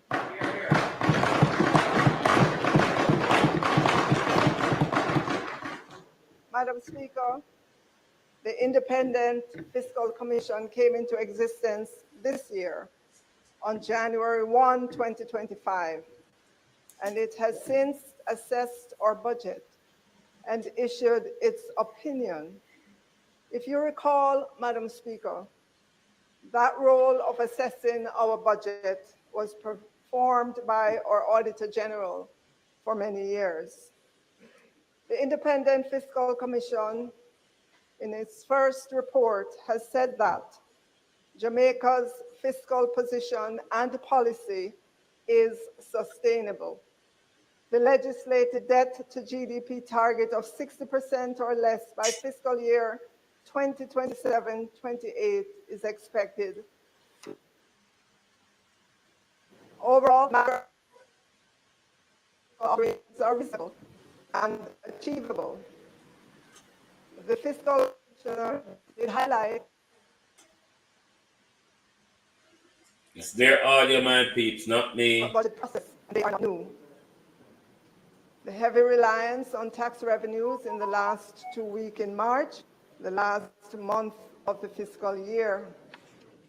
The Fiscal Commission also pointed to the need to have a presentation of the fiscal balance for the specified public sector, and that the revenue measures should be tabled simultaneously with all other budgetary documents, despite this never been done before by any finance minister, Madam Speaker. So, Madam Speaker, we are ending fiscal year 24-25 strong. Unemployment is down, employment is up.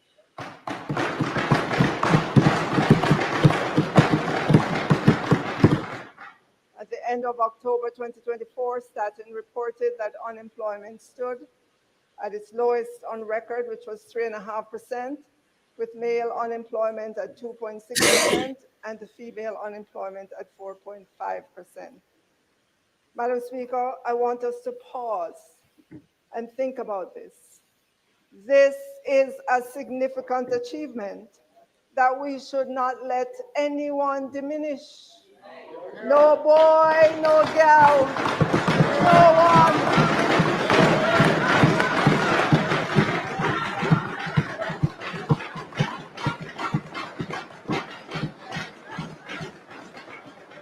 No one. No one should diminish this achievement of this government. Madam Speaker, if you take a look at the chart, look back at October 2013. At the time, the overall unemployment for Jamaica was 14.9%. Compare that to the 3.5% at October 2024.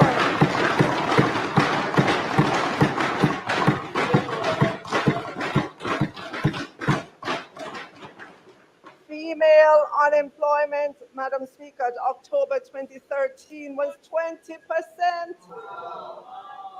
compared with 2.6% at October 2024.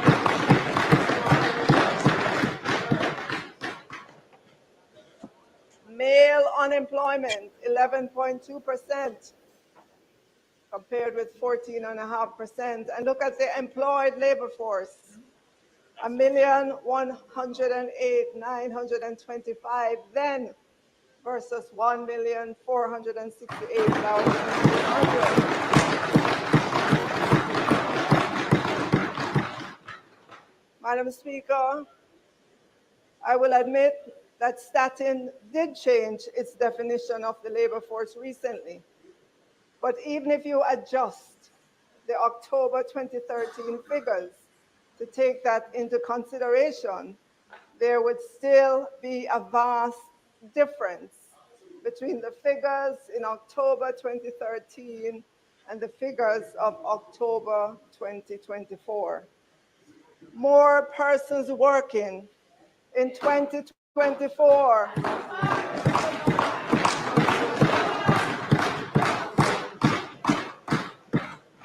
Madam Speaker, more persons working in 2024 is a result of the good policies by Prime Minister Andrew Holness-led government. Today, Madam Speaker, in 2025, jobs abound. We can't find workers. Madam Speaker, we're indeed ending fiscal year 2024-25 strong. Debt to GDP is down, and we're on the path to getting to less than 60% debt to GDP by fiscal 27-28. And Madam Speaker, if anyone doubts the wisdom of remaining on this path towards 60% debt to GDP, then they should get off this path and see how quickly and how negatively the markets would react. For starters, the US 5.6 billion of net international reserves would vanish overnight as the financial sector loses confidence, and that would cascade to the rest of the Jamaican economy and to international markets. Madam Speaker, confidence, once lost, is very difficult to restore.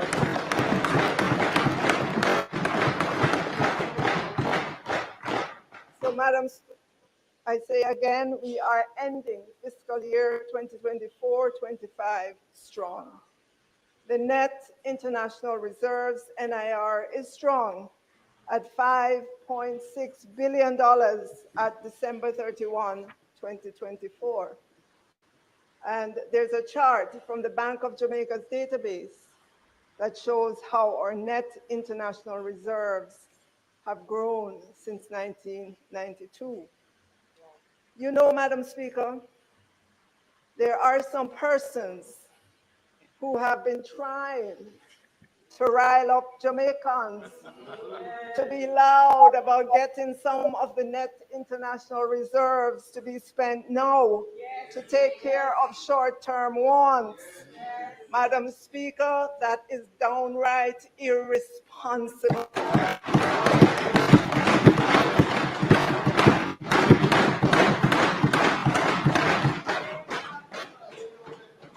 The net international reserves is our cushion against the vagaries of the outside world. Madam Speaker, the main purpose of a country's net international reserves is to act as a financial safety net, providing a cushion against external shocks like currency crises or sudden disruptions in capital inflows, allowing the country to meet its foreign exchange obligations and maintain stability in its domestic currency by intervening in the foreign exchange market if needed. Madam Speaker, do you remember COVID? How would we have supplies and vaccines if we did not have US dollars to buy them? Yes. Madam Speaker, riling up Jamaicans to demand that the net international reserves be spent. It's like telling Jamaicans to go party with their rent money. Exactly.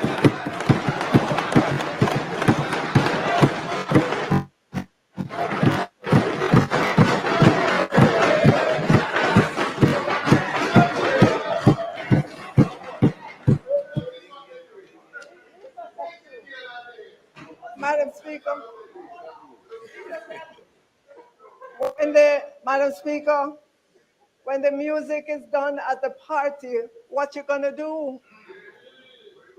Madam Speaker, I say again, that's very irresponsible and dangerous. Madam Speaker, if they mean Jamaica and Jamaicans any good, they would stop encouraging Jamaica to demand.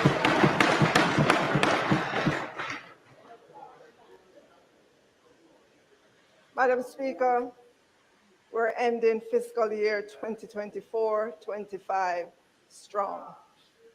The overall inflation figures remain within the target 4 to 6% range. I know that for many Jamaicans, inflation at the market for yam, bananas, tomatoes, green peppers, and so on got way above the national average for inflation after the Category 5 Hurricane Beryl. I know because I go to the market. And so I know the price of food items. After Hurricane Beryl, prices really did fly. However, I am encouraged with the current direction.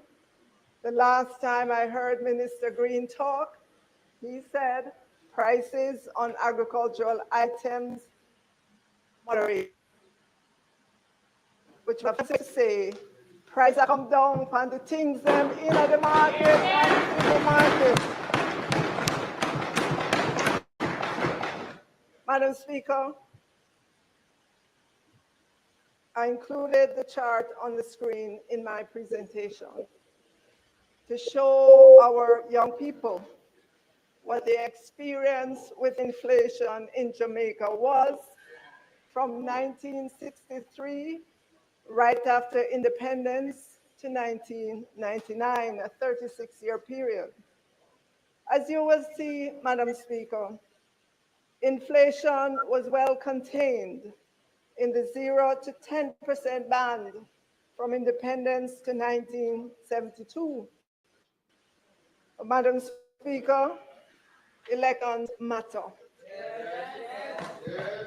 Can you imagine life with inflation at close to 30% in 1973, 50% in 1977, 80% in 1991? We never had a worse period of inflation in our post-independence history. Madam Speaker, why am I going all the way back to 1973? Because, Madam Speaker, if we do not remember our history, we are doomed to repeat it. Everyone should take pics of these charts and send to all their friends. Remind them from whence we came and that we do not want to go back there.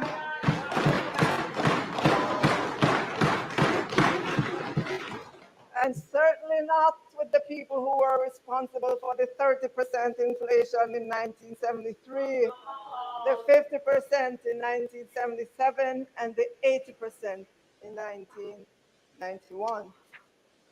Madam Speaker, we are ending fiscal year 2024-25 strong. As a country, we did better than what was projected.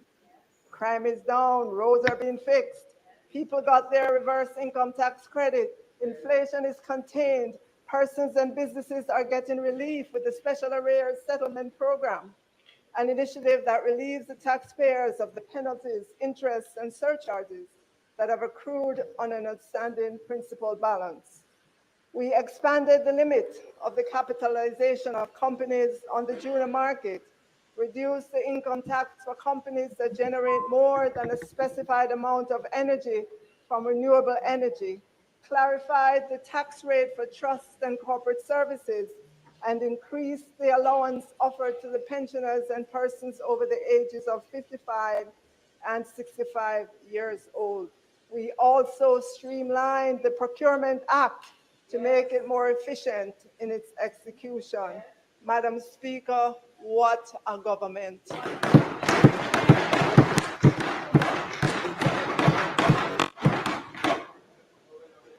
Madam Speaker, we're entering into this new budget year after being battered by drought, a Category 5 Hurricane Beryl like no other, Tropical Storm Faval, and significantly above average rainfall, October, November, December.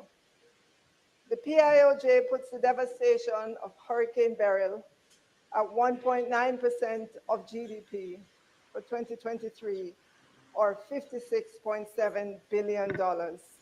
We all remember pictures of the devastation. Madam Speaker. In the left on the screen, a woman looks at a beach littered with trash at Bay, Jamaica, in the aftermath of Hurricane Beryl. Pictures of persons walking through the debris after their premises was damaged, and this was in Old Harbor, Jamaica. Madam Speaker, it cannot be denied that the declines we suffered in GDP during this current fiscal year were as a result of what the Director General of the PIOJ called hydrological events. Damage from Hurricane Beryl had the fourth largest negative impact of the 19 natural disaster events that have battered this Jamaican economy since 1999, a 25-year span. Yet, some would want to call down recession on Jamaica. You have to wonder, what are their motives, Madam Speaker? Why would anyone Look celebrate that? at the damage from Hurricane Beryl all across Jamaica. Madam Speaker, in the face of what we know to be increased intensity of weather-related events, we would have been in a very bad place when Beryl struck if we had not implemented our national natural disaster risk financing.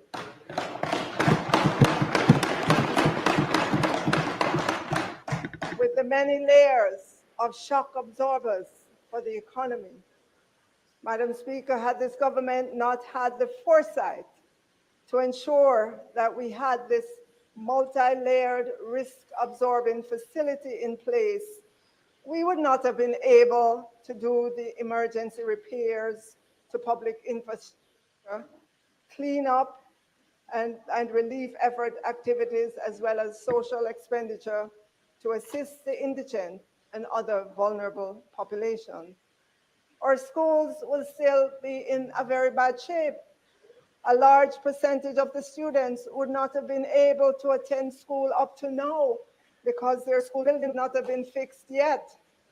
I should know. I was the Minister of Education at the time.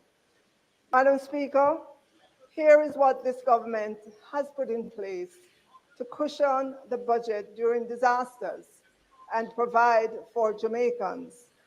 $130.6 billion national natural disaster risk financing shock absorber.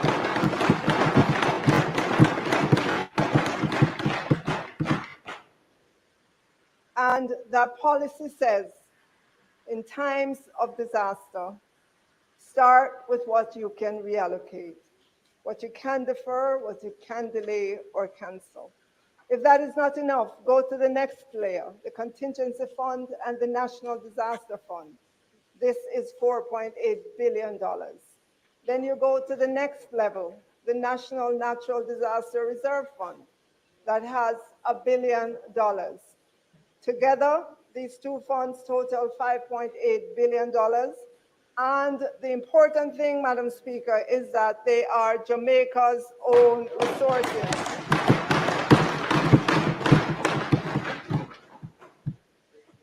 And if that is not enough, we have two contingent credit arrangements, thanks to our international partners. This month, we added yet another layer, the catastrophe deferred drawdown of $6.5 billion to the shock absorber we already had. Layered on top of that is the Caribbean Catastrophe Risk Insurance Facility, $19.2 billion. And then if we get one of those really, really, really bad disasters, we have the catastrophe bond for $25 billion. When you add all of that up, Madam Speaker, that's a total of $130.6 billion.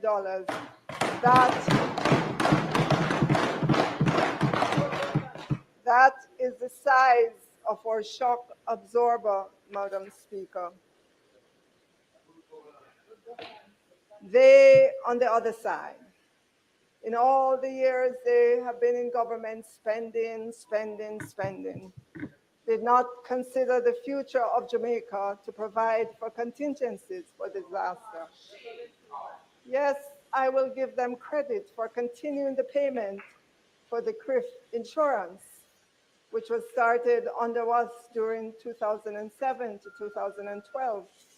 But there was nothing else, no contingencies, other than the begging that I see practicing in the US recently. Madam Speaker, can you imagine if this government had not put in place this multi-layered national natural disaster financing policy to ensure we recover quickly from Beryl and Raphael in record time? All now we would be in darkness, without water. The roads would be impassable. Schools would not have been repaired. No cash resources would be available for farmers, businesses, and families. The commitment of this government, Madam Speaker, is to continue strengthening our multi-layered national natural disaster risk financing and to fill any gaps that we have. Of course, Madam Speaker, how much we can access will depend on the severity of the disaster. And Madam Speaker, I must give former Minister of Finance and the Public Service, Nigel Clark, his props for this. He not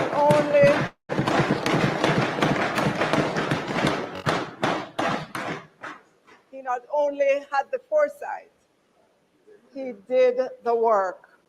We are continuing that work. And so, Madam Speaker, the question that Jamaican people should be asking themselves right now, who would you rather have? A government with the foresight to put in place a $139 billion shock absorber for this economy, or one that ran with it during an election year when there was no room in the budget? Madam Speaker, it's not just the weather across the world that has caused dislocation. We're entering the new fiscal year with the most seismic of changes swirling. Geopolitical changes, heightened tensions regarding tariffs.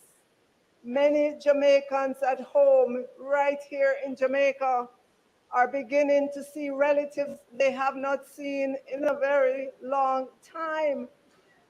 And swirling all around us are developments in artificial intelligence, which continue to astound and concern.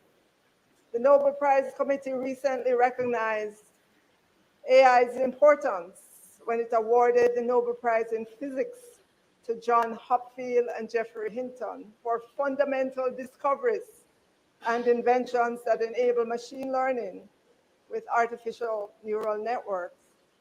And half of the Nobel Prize in Chemistry, Madam Speaker, went to Demis Hassabis and John Jumper for developing an AI model to solve a 50-year-old protein problem in protein research by accurately predicting the protein complex structures based on their amino acid sequences. Madam Speaker, I am not a scientist, and so I used AI to help me understand the significance of solving this 50-year-old problem. Scientists say that results that once took years now take seconds. Madam Speaker, there's a lot of discussion, and that discussion is growing on whether and how to regulate AI.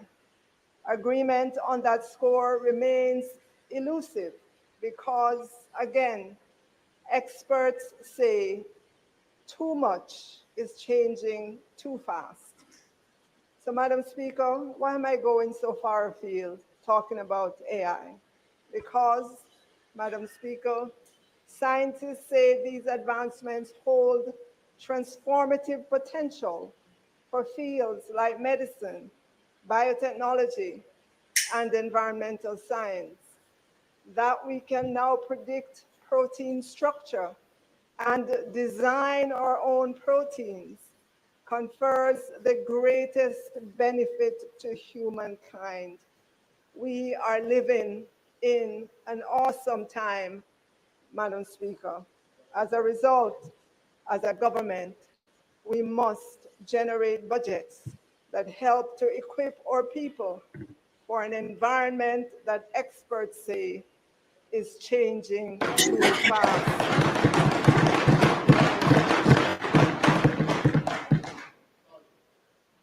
Madam Speaker, for the central government for fiscal year ending 31st of March 2026, the total recurrent expenditures, which includes wages and salaries for the various ministries, departments, and agencies of the central government, is $1 trillion, 34,707,200,000. This is an increase, Madam Speaker, an increase of 9.6% over the current expenditure of 24-25. Capital spending of $62 billion for central government is up 1.5% from the revised estimate of $61.7 billion. We had originally anticipated to spend $80 billion when the budget for fiscal year 2024-25 was first tabled in Parliament. Madam Speaker, debt amortization, which is where a lot of the confusion was among those who took a look at the expenditure when those were published. Debt amortization was $317.3 billion in fiscal year 2024.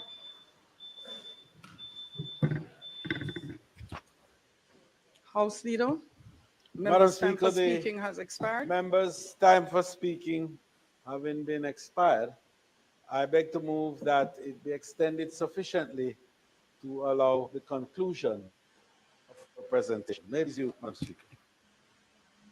Question is that members' time be extended sufficiently to allow for completion of the presentation in respect of the opening of the debate. Those in favor? Aye. Those against? The ayes have it.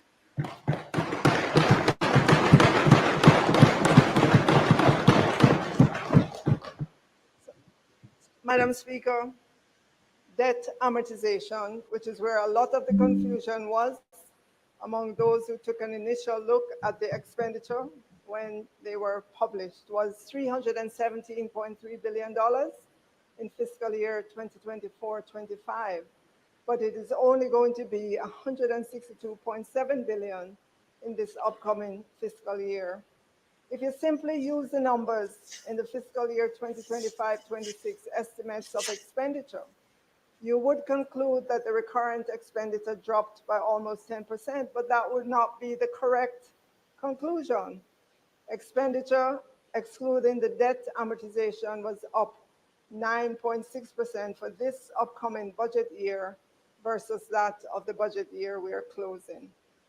Additionally, Madam Speaker, we are projecting to spend $5 billion less on interest expense. This means more is available to spend on those things Jamaicans care about: roads, water, education, security, health, technology, garbage collection, new buses, and so on. Madam Speaker, capital spending, which is monies to take care of roads, lay water pipes, build schools, police stations, courthouses, is expected to total $163.8 billion across government. When you add together the capital spending by central government, which is $62.6 billion, to the $103 billion capital spending our public bodies will deploy, that number is a staggering $163.8 billion. This is a 36.5% increase over what is being spent in this fiscal year ending March 2025. This will significantly add to GDP growth in the new fiscal year. Madam Speaker, we have 150 active public bodies. We don't give enough recognition to them.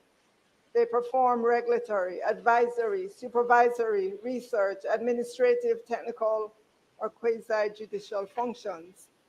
Many of them are funded by the consolidated funds, but there are 52 that provide, through their various services, major contributions to the economy. So these public bodies are in the portfolios of various ministers on which they will report during their sectorial. But suffice it to say, Madam Speaker, together, public bodies are expected to end the new fiscal year with $1.6 trillion of gross assets. This is 6.6% greater than the gross assets in the fiscal year that is drawing to a close. They are projected to employ 14,203 persons, or 5.5% more than they did in the 2024 fiscal year. And they are projected to generate revenues of $644 billion, an 8.7% increase over that of fiscal year 2024-25.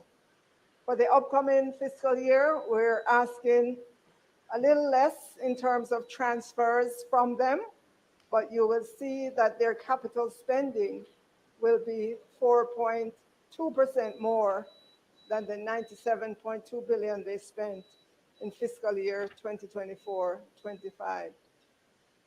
So, Madam Speaker, those are the important budget figures for fiscal year 2025-26 for central government and for the public bodies. Now, Madam Speaker, I am sure what all Jamaicans want to know is how are we going to fund those budgeted expenses, and what is in the budget for the country, and more important, what is in the budget for them personally. You know, Madam Speaker, as a young girl living in Kingston, right after graduating from Ferncourt High School, every time it was budget time, I would feel the knots in my stomach because I knew that a big part of the little pay I was getting at the time would be gone into higher taxes. I recall feeling anxious around budget time because I knew the inevitable, more new taxes. At that time, Madam Speaker, when I graduated from Ferncourt High School, it was not our side that was in government. Madam Speaker, I would like you to take a look at this chart on the screen. Look at the years, 1992 to 2004. There was one government in charge. The same government occupied the parliament for all those years. Now look at the fiscal balance as a percent of GDP. Look at the budget balance as a percent of GDP. Negative, negative, negative, negative, negative, negative, negative, negative, negative, negative. Today, Madam Speaker, I carry that feeling in my gut whenever I remember the struggles in those years in which I had to paddle my own canoe as a young girl in this country while helping to take care of my younger sister. Madam Speaker, I know that we all know that this is an election year, but I do know as well that Jamaicans have grown to know that as a government, we are committed to remain disciplined.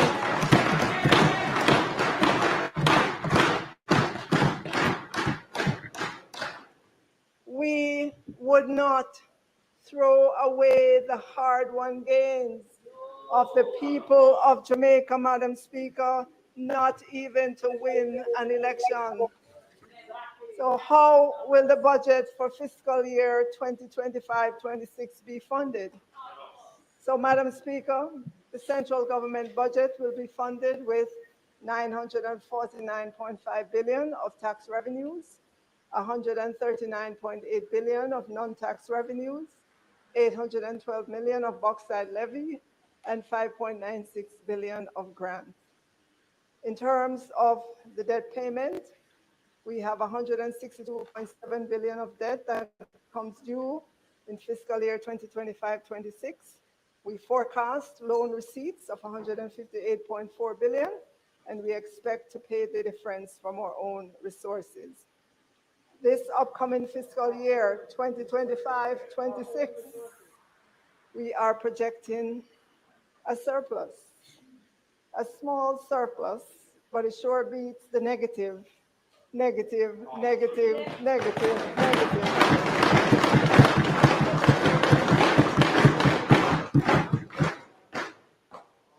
Negative years that have plunged Jamaica into the abyss. Take a look at the debt to GDP figures. Practically every year that the government of 1992 to 2004 ran a budget deficit, the debt to GDP went higher. They mortgaged the future of Jamaican people. At 68.7% debt to GDP at the end of this fiscal year, we have just about emerged into the light from the deep sinkhole in which the Run With It government plunged Jamaica.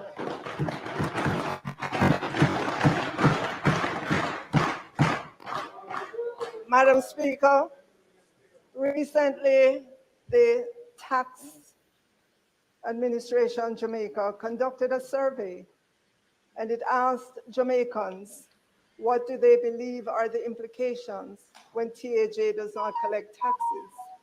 The answers may surprise many. 91% of the people say health of the economy would be negatively impacted.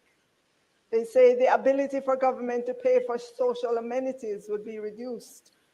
They say there would be an inability to service the country's debt. 87% said an inability to invest in infrastructural development. 89% said inability to pay the salaries and wage of public sector workers. Madam Speaker, 72% said the implication when TAJ does not collect taxes is an increase in tax rates. An inability to establish an optimal budget for the country. And 78% said when TAJ does not collect taxes, it increases the tax burden on those who pay taxes. Madam Speaker, these responses are encouraging to me to know that when all is said and done, Jamaicans do understand that a government, any government, has to collect taxes to pay for social amenities, service the country's debt, invest in infrastructural development, pay the salaries and wages of public sector workers, among other things. For example, in the expenditure for this upcoming fiscal year, we have had to make an allocation for the new round of wage negotiations, plus the one-offs and back pay or retro pay due to some groups. Jamaicans get it, Madam Speaker. In the budget, Madam Speaker, compensation for government employees is in the budget at $495.8 billion, and it includes new rates of pay for medical consultants, dental surgeons, parish court judges, and probation aftercare officers, back pay for medical consultants and parish court judges, an allocation to support the employment of agricultural wardens, $1 billion to support continuation of the Jamaica National Service Corps, and a compensation contingency provision of $33 billion to meet the cost of public sector wage settlement, including a provision of $3 billion to support the filling of vacant technical positions in regional health authorities. That's in the budget, Madam Speaker. On the issue of the current round of wage negotiations, Madam Speaker, the Ministry of Finance and the Public Service has thus far received 11 claims to include Jamaica Civil Service Association, JCSA, Jamaica Confederation of Trade Unions, JCTU, Jamaica Teachers Association, JTA, Police Officers Association, POA, and groups within the health sector. The government has commenced discussions with the unions and associations for the new contract period. The continued engagement of all stakeholders remain key to the maintenance of harmony in the public sector. So, Madam Speaker, there has been quite a bit of public debate on the issue of whether or not we have a cap on public sector wages in relation to GDP. Madam Speaker, the history is that up to April 2023, Jamaica had a rule to cap public sector wages and salaries at no more than 9% of gross domestic product each year. The cap was implemented in 2013 while Jamaica was in an IMF program with the then government. You may recall, Madam Speaker, that the then government signed the US $615 million extended fund facility with the IMF in 2012. At the time of implementation of the wage to GDP cap of each year, our national debt stood at 147% of GDP, and inflation was 9.1%. Contrast this, Madam Speaker, to a debt to GDP of 68.7% that we expect to see when we close this fiscal year, as opposed to that 147% debt to GDP when the rule was put in place. Contrast this as well to inflation at 4.7% at the end of January 2025. Inflation then in 2012 was almost twice where it is now. Additionally, and very significant, this government formally adopted inflation targeting policy in 2017, which is being implemented by the Bank of Jamaica, of inflation being in a range of 4 to 6%. I'm giving all of this background, Madam Speaker, to remind us of the reason back then for the cap on public sector wages. Following all of that, in 2022, this administration abolished the wage to GDP cap in order to address retention issues, wage freezes, and historical underpayment in the public sector.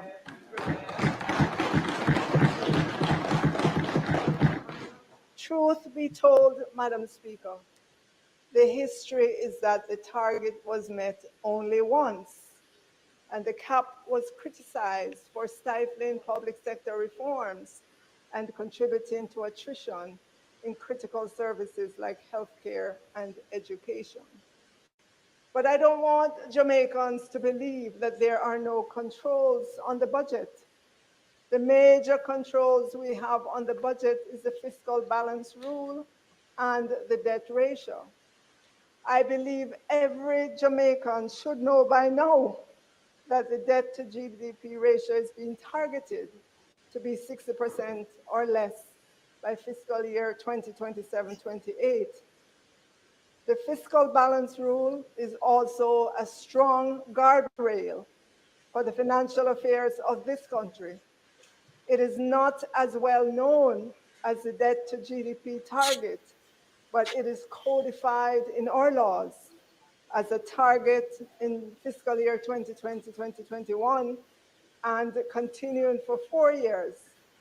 And that is what we have. During those years, we were bound to have a fiscal balance surplus of no less than 0.3% of GDP. Madam Speaker, I'm happy to say that this was only missed during fiscal 2021, the year of COVID, and I am sure you can understand why. It has been proven that containing our spending by the fiscal balance rule and the debt to GDP and maintaining that discipline, then our fiscal affairs will remain on a sustainable path. For the public sector, the focus should now be on pay for performance, efficiency in service delivery, and productivity gains.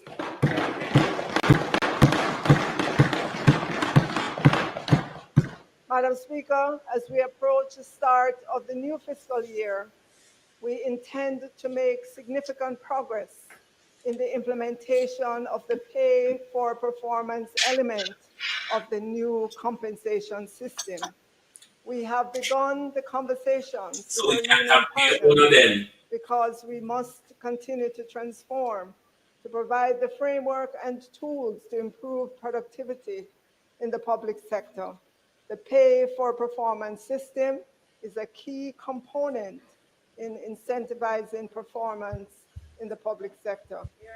But Madam Speaker, let me be the first to say we are ending fiscal year 2024-25 with gains in efficiency and productivity in government.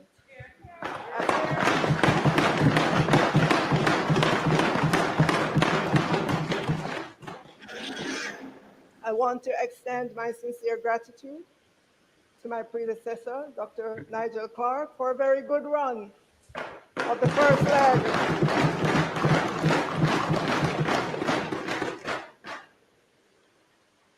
And handing the baton to me to continue the race. At the same time, I must express my thanks also to our union partners and public sector workers who stayed the course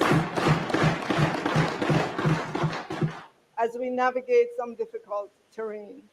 Madam Speaker, this Honorable House will recall that in 2017, this Prime Minister signaled the government's intention to pursue modernization of the state in a more deliberate and transformative way. And I want to pause to acknowledge the support of our international partners in assisting us in key areas of our development agenda. It is very easy to say, Madam Speaker, that the government is inefficient and ineffective. And I'm the first to admit that whilst we have achieved a lot, much more is left to be done. But if we look dispassionately at the public sector, it must be acknowledged that significant strides have been made. Even as we modernize and transform, we must continue to deliver public services. We cannot close shop and put up a sign to say, under transformation, reopening soon. Exercises like these take time and require consultation with multiple stakeholders as we all work together to build a better public sector for all. Madam Speaker, some of the strides made include expanding the use of ICT in the public sector to drive efficiency and effectiveness, building a shared services operation as a means of transforming the way government provides service internally, transformation of human resource management practices, compensation management, and rationalization of public bodies. Under this program, Madam Speaker, GovNet became a reality under the efficiency pillar. There is now a dedicated broadband infrastructure for the public sector. To date, 700 entities in the Kingston metropolitan area are now directly connected to the system. We're talking about ministries, departments and agencies, schools, courts, and police stations. At the same time, the data center at eGov Jamaica has been upgraded and its data storage capacity has been increased by 260%. We've also provided the public sector with additional cloud infrastructure and all the automated management tools and security components that are needed for government to operate a modern data center on behalf of the rest of the public service. Additionally, by leveraging GOJ-owned communication assets, digital systems can now interface more easily, allowing for greater interoperability between digital platforms in the public sector. This means that the framework is in place to allow for e-government services, citizen-facing applications, and back-office operations to integrate more efficiently, reducing duplication, improving service delivery, and ensuring that government processes are faster, more secure, and more responsive to the needs of the public. Yes, Madam Speaker, more work is to be done, but the foundation is set for citizens to feel like they're interacting with one interconnected government instead of siloed MDAs.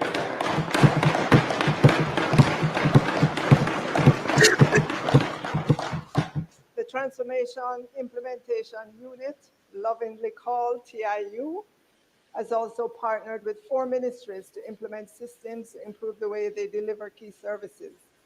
A customer relationship management system was implemented at the Passport, Immigration and Citizenship Agency of the Ministry of National Security. This has been having a positive impact on customer service in terms of what it does. IRIFINS, a web-based fisheries licensing and registration system for fisheries and fisher farm, was implemented at the National Fisheries Authority. And I'm sure Minister Green will speak more on this in his sectorial. These are examples of the work of the TIU, IRIFIN, at the Ministry of Labor and Social Security. The Transformation Implementation Unit has supported the ministry to develop an effective and user-friendly web-based work permit system to improve the processing of work permit and CARICOM skills certificate. And I am sure Minister Charles will speak more fulsomely to this. Madam Speaker, the Transformation Implementation Unit is particularly proud of the partnership with the Child Protection and Family Services Agency to modernize its ICT infrastructure. The CPFSA can now boast a unified network built on modern, secure, and robust technology. Still on the ICT front, MyHR, an integrated HR and payroll management system, is the first enterprise system successfully deployed in the public sector. It is now being used by approximately 70 ministries, departments, and agencies, which is putting the government on a path to better managing its most critical resource, which is people. Madam Speaker, employees can now access their records anytime to ascertain information such as leave balances, status of requests for approval, and their payslip. They no longer need to go to HR to access this information. And Madam Speaker, we have been able to address some of the residual issues of the new compensation system because we have more automation in place. And I'm pleased to report to this honorable House that we have agreed 2 key policies with the union. One for work done outside of normal working hours, and the other for the provision of uniform allowances. In the upcoming fiscal year, we will implement a new phase of the public sector transformation program to build on the gains made in phase 1. Phase 2 will focus more on digital transformation, continuing to ensure the requirements for increased productivity in the public sector are in place. We eagerly look forward to the commencement of this program. Madam Speaker, transformation a few thing, and we're making strides.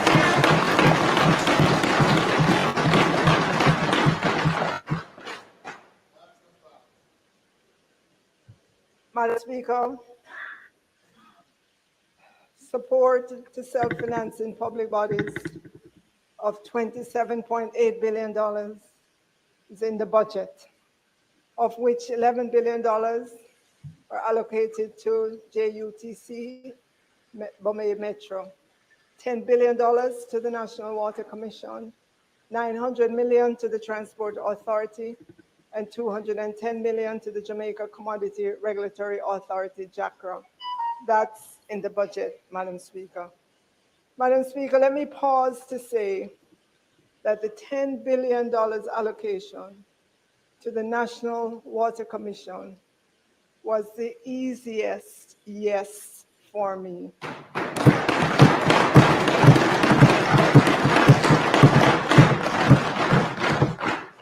I remember as a child in Ty-Dixon that we either had to have a tank in our yard or a drum to catch rainwater in order to have water for cooking, bathing, washing our clothes, and all the other things we do with water.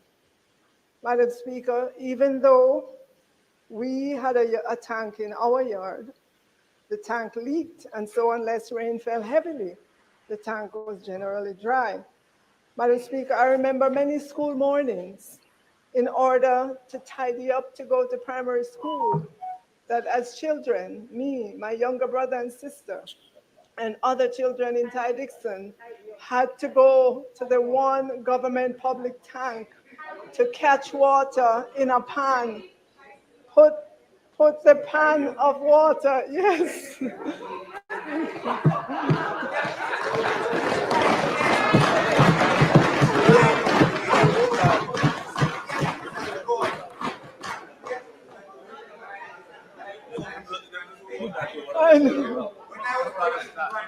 So, Madam Speaker,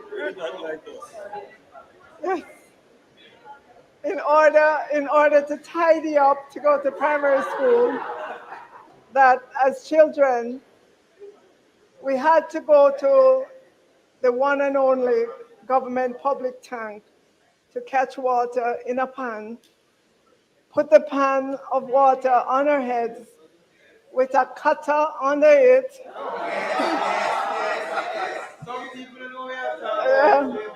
to keep it steady in order for us to have water to use before we go to school. And, Madam Speaker, we could not be late for school either. I know that this may still be happening in some rural communities. And so when I say it was the easiest yes, in terms of the $10 billion to NWC, it is because I lived the experience of an ordinary Jamaican.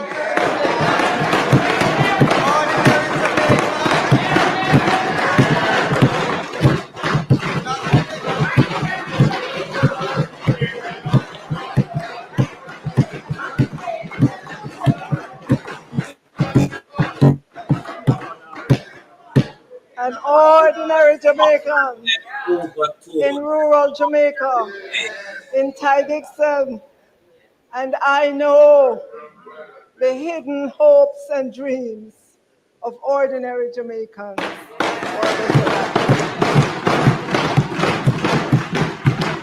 They want running water in their bathrooms, in their kitchens, and available for them when they need it. Madam Speaker, this government will continue to work to make that happen for every Jamaican household.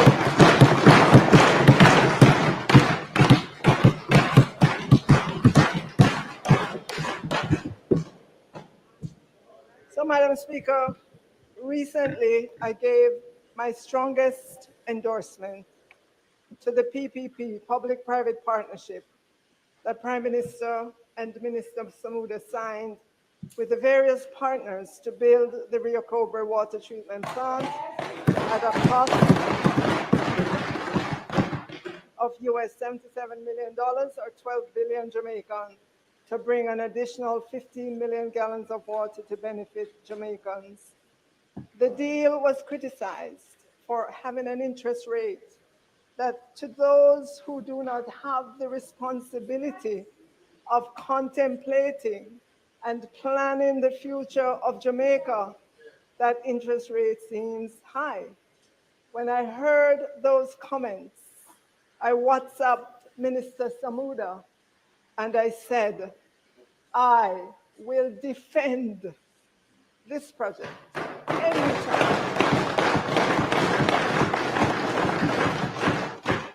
anytime, because the issue in 3 or 4 years' time, when water is needed, as the population in Kingston and St. Andrew and in our 15th parish, Portmore, grows.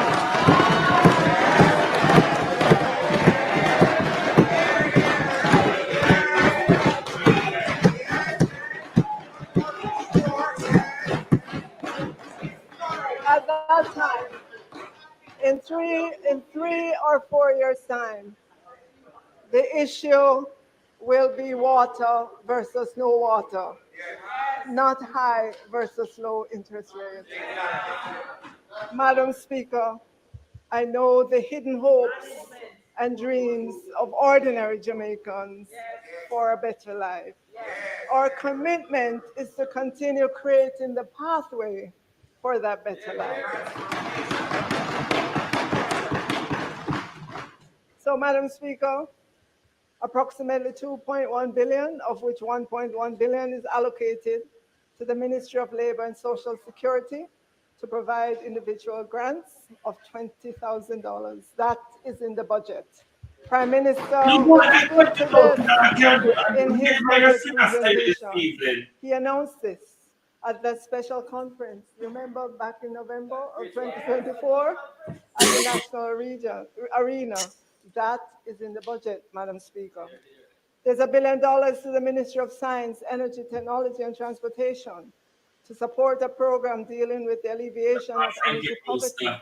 That is in the budget, and I will speak more to that shortly. Restoration and maintenance of major corridors and gullies program at $4.6 billion is in the budget. Our Prime Minister will speak to the specifics of this. And there is $1.96 billion to support the holding of general elections within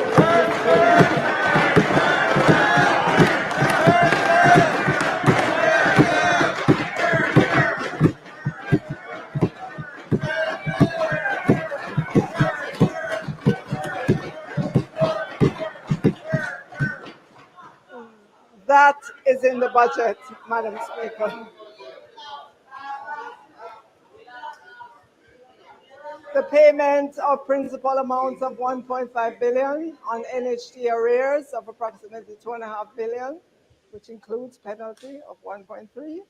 These arrears were incurred by the ministry responsible for education. That is in the budget. Subvention of 1.7 billion to the University Hospital of the West Indies to address new salary rates and arrears for medical consultants, as well as filling of technical staff position. That is in the budget. UTEC, obviously, Madam Speaker, I can't list every single thing that is in the budget, but to say to UTEC, you are in the budget. Set the record Yes. straight. Real record.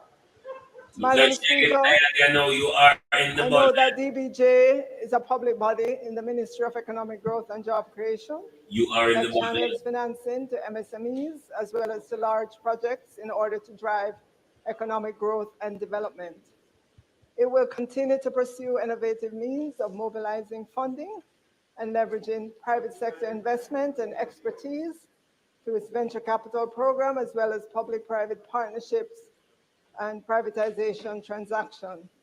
Madam Speaker, $2 billion is in the budget for DBJ to allow them to continue to facilitate sustainable growth of startups and MSMEs. And to continue support women-led initiatives, entrepreneurship training, including digital skills bootcamp. $2 billion is in the budget for DBJ, Madam Speaker, for MSMEs. We have to commend our MSMEs. The latest figure from the Small Business Association of Jamaica is that there were an estimated 422,000 registered small businesses in Jamaica, generating, and get this figure, 80% of the jobs in the Jamaican economy. Backside! 1,136,240 persons in our workforce are employed by a micro, small, or medium enterprise. In the picture on the screen, Mr. Headley and his egg farm is one such DBJ, one such person who DBJ assisted to expand his farm.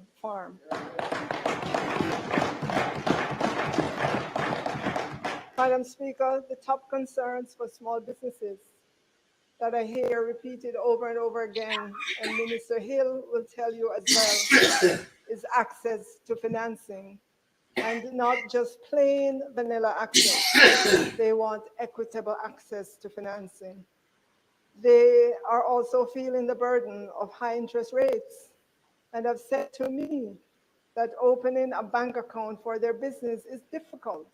They feel there's no difference between the requirements for them as MSMEs as opposed to a very large institution. And so my commitment to them is to get together with the Minister Hill, to let us sit down with the banks and see how we can agree to reduce the burden of opening a bank account for MSMEs. Madam Speaker, recently, as a government, we listened to the new car dealership industry. They said that 100% bond on the duties they pay ties up too much of their capital. Madam Speaker, Jamaica imported some 50,786 motor vehicles worth $81 billion in 2022.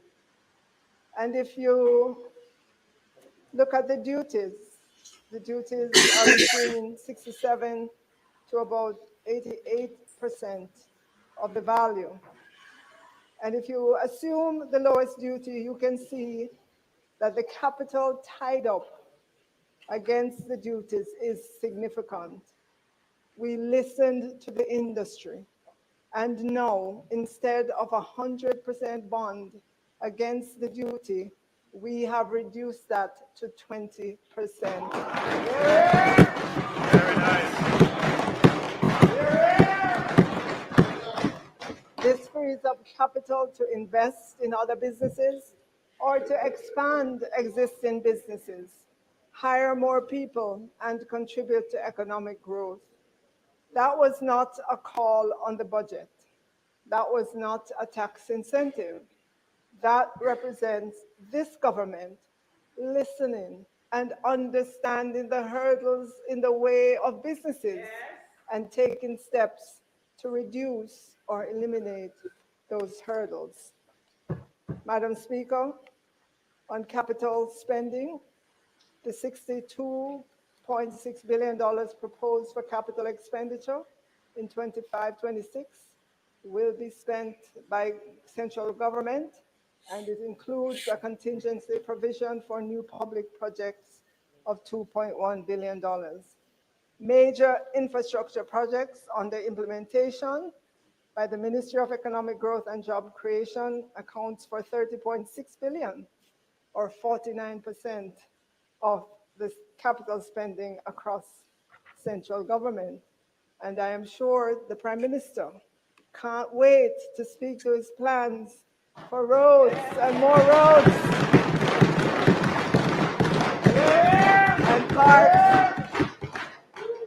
and parks and more parks. That is in the budget.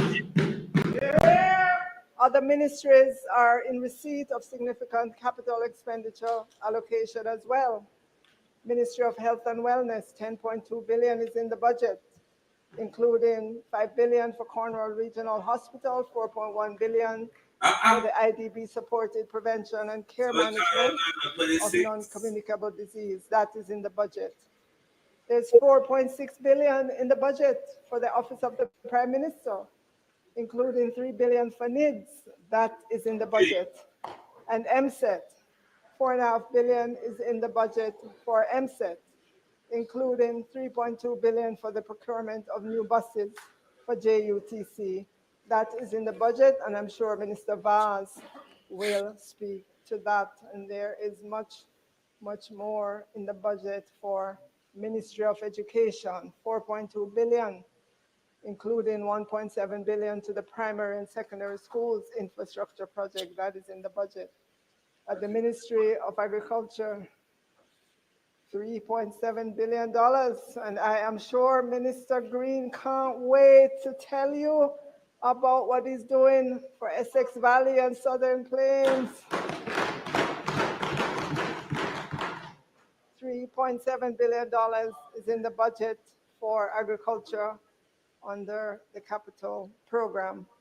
And MNS, Ministry of National Security, you will 1.7 billion to continue construction of police divisional headquarters in Westmoreland and St. Catherine North. That is in the budget.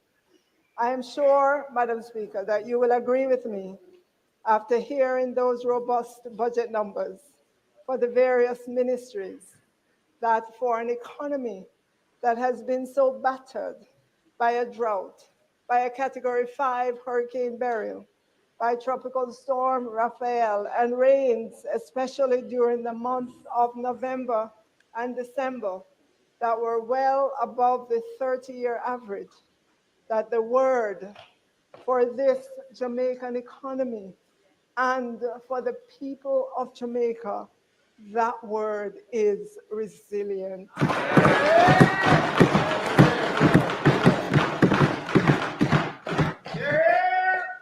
Madam Speaker, we must continue to put in place everything that will bolster our resilience as a country and as a household. During the new fiscal year, we will bring to Parliament legislation for micro-insurance. Madam Speaker, not every Jamaican can afford the premiums for traditional insurance sold here in Jamaica. And so we have to meet people where they are. Madam Speaker, micro-insurance legislation has been talked about, but I give my commitment that micro-insurance legislation will be passed in this new fiscal year.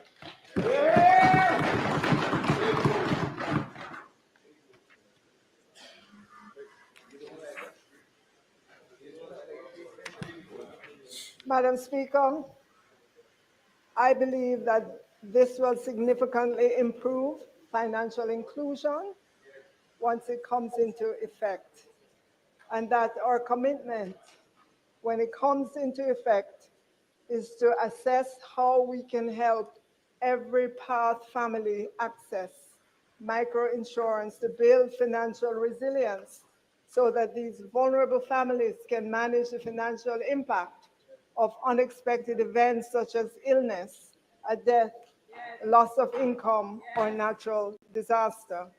Madam Speaker, one player in the insurance industry who is looking forward to seeing the legislation come into being estimates that it is possible to offer a micro insurance policy with a premium of $250 per month, not 2,500, but 250 Jamaican dollars per month for a $500,000 benefit. That is worth it, Madam Speaker, to assist the most vulnerable to build resilience. Of note, the FSC has indicated that it would welcome the completion of the microinsurance legislation as it has been a work in progress. FSC said that it would increase insurance penetration in Jamaica through the expansion of access to insurance. This is how we help families build resilience by creating affordable insurance products to assist them in times of need. Madam Speaker, there are many other pieces of legislation that we must pass in this Parliament in this upcoming fiscal year.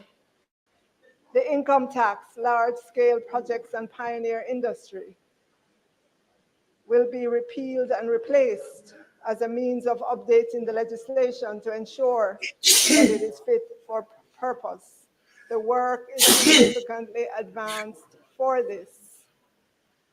If you look at the history of this, it was enacted in December of 2023, but it has not been able to take effect just yet because there had to be some significant rework. By Cabinet Decision number 38/19 dated December 2, 2019, the Cabinet granted approval for the issuance of drafting instructions to the Chief Parliamentary Council to amend this act. We have been working on it, Madam Speaker. Given the vast economic benefits that the act is intended to achieve for Jamaica, it is imperative that the act finally be operational so that the country can reap the rewards from the framework that it established to support large investments and economic development. There is one investment that is waiting for this act to be passed, and that is the Harmony Cove Limited Development Project. This investment in Jamaica will be $1 billion. We will bring this legislation to Parliament before the end of this fiscal year. This investment is too huge to wait another day. Madam Speaker, phase 2 of the private pension reform process, referred to as the adequacy phase, seeks to address issues such as the locking in of members' compulsory contributions, vesting of members in relation to benefits derived from the employer's contributions, portability of pension benefits, and allowance for dependent disability pension. This phase 2, Madam Speaker, has been talked about and dreamt about for a very, very long time. I can recall during my private sector days more than 15 years ago that I was part of several pension working groups. Pension phase 2 is important, and so I will prioritize this legislation in this upcoming fiscal year.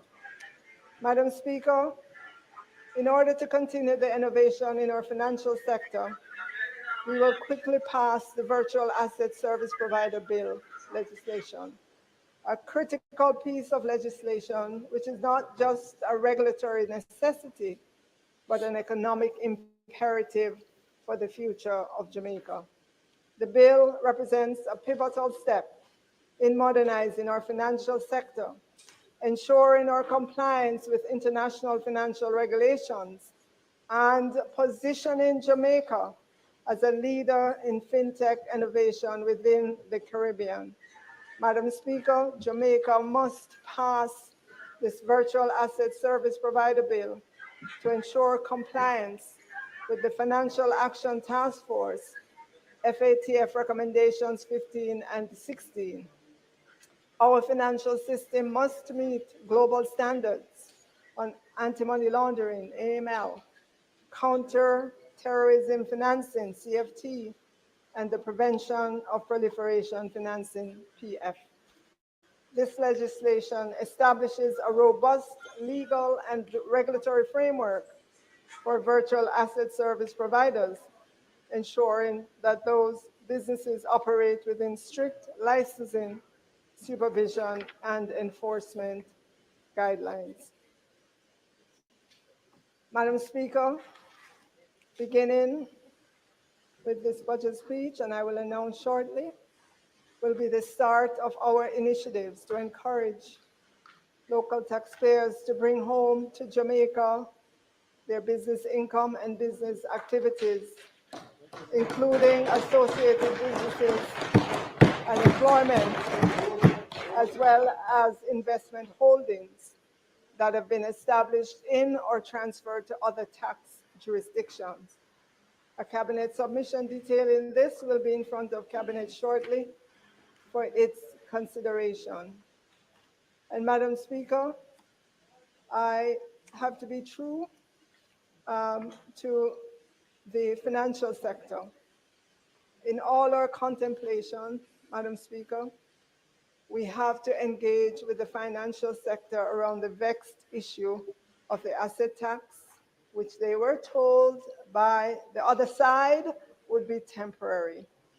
Some ideas have come to me from the financial sector on how we could begin to scale this back. I gave a commitment to review them and work with the sector on this issue.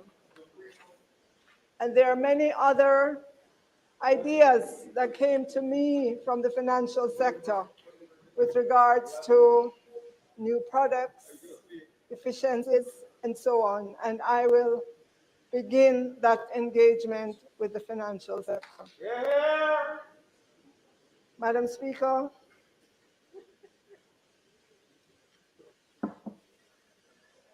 the Student Loan Bureau has gone through many changes, making itself more efficient and more service-oriented.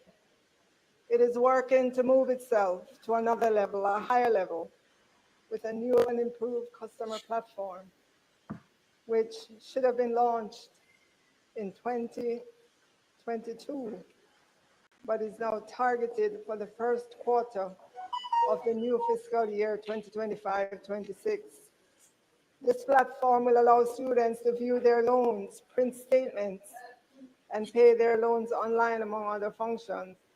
The SPL reported to me that the biggest challenge that students have been complaining about is accessing the information about their loans. However, as the student loan says that once their platform is launched, students will see significant improvement in efficiencies. Madam Speaker, during the 23-24 fiscal year, the decision was taken by this government to no longer require path beneficiaries to have a guarantor, and path beneficiaries would have 100% waiver for application fees. Since then, there has been an 85% increase in the number of path beneficiaries in 2024-25 versus the figure in 2023. Madam Speaker, I want to put on record this government's commitment to improving the offerings from the Student Loan Bureau by the beginning of the school year in September 2026. A Capri study has given us excellent suggestions on how to modernize the student loan offerings. We are committed to doing the overhaul of the student loan system and will engage Capri as we start that process this upcoming fiscal year. But so, Madam Speaker, to let Jamaicans know our headspace and where we're heading, we are committed to an increase in the loan amounts that students will be able to access. And for the disbursement to include not just tuition, but also housing, books and supplies, the cost of a laptop, and a stipend for meals. We are also committed to a meaningful reduction in interest rates on the various loans, and we are committed to longer loan payment periods. As you can see, Madam Speaker, these would be significant changes to how the Student Loan Bureau operates currently. And so we have to work with the Student Loan Bureau to be able to launch these initiatives for the new school year starting September 2026. It's going to take time to implement these changes. The student loan is building bridges and transforming dreams. But while we wait for those changes, this government, through the Student Loan Bureau, will be offering to new students a longer repayment period of 10 years instead of the current 7 and 5 years.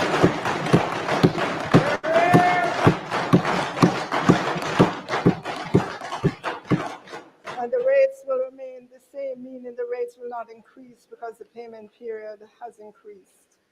We are starting with that one step, Madam Speaker, and will work rapidly to ensure the systems are in place to roll out the new loan offerings to make the lives of our tertiary students better and allow them to focus on attaining their educational goals to benefit themselves, their families, and Jamaica as a whole.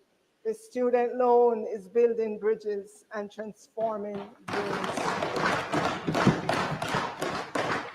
Madam Speaker, you may recall that earlier I highlighted the $2 billion that is in the upcoming budget for the DBJ for on-lending for many small businesses.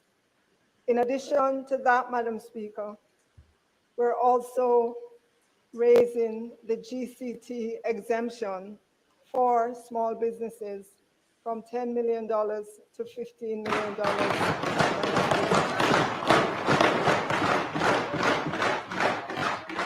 So in addition to all the items I listed that are in the budget, which was good news number one, and the work that the Student Loan Bureau will be doing to improve the offerings, which was good news number two, raising the exemption from 10 million to 15 million for MSMEs is good news number three.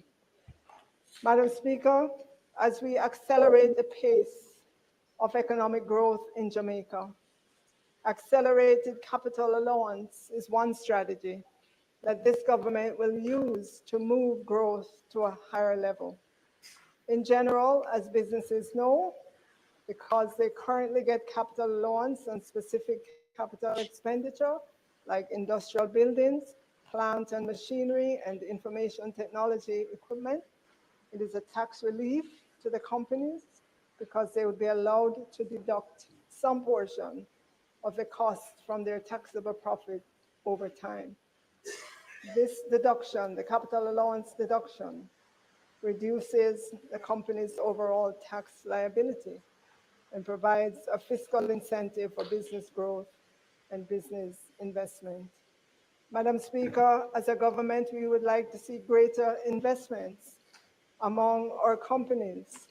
And so we are making a special provision for accelerated capital allowance on industrial and non-industrial commercial buildings, plant and machinery, which includes automatic data processing equipment. This will be over a 2-year period. We will publish that schedule. It is kind of too detailed to read out right now, but suffice it to say, it gives significant accelerated capital allowance over a 2-year period.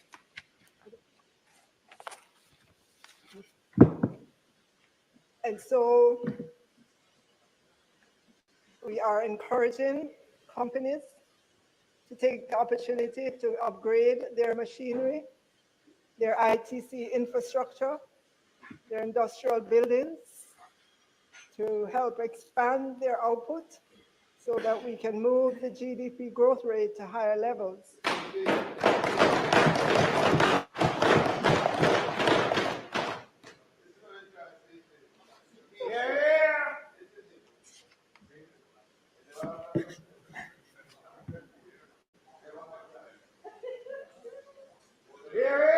So as an example, Madam Speaker, for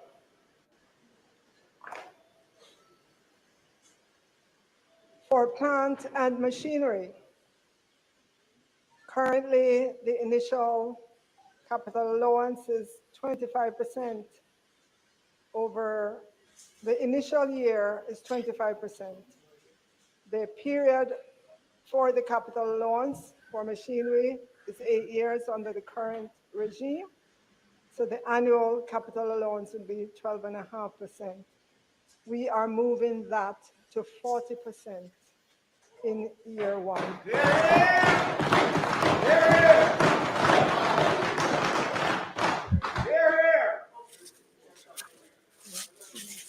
Yes. So the details, Madam Speaker, will be published for the companies. And that is good news number 4.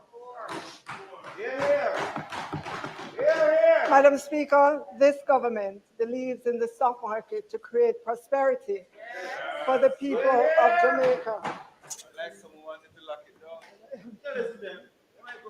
Well, if you recall, Madam Speaker, the Honorable Edward Seaga inaugurated the Jamaica Stock Exchange in 1969 as the Minister of Finance and Planning.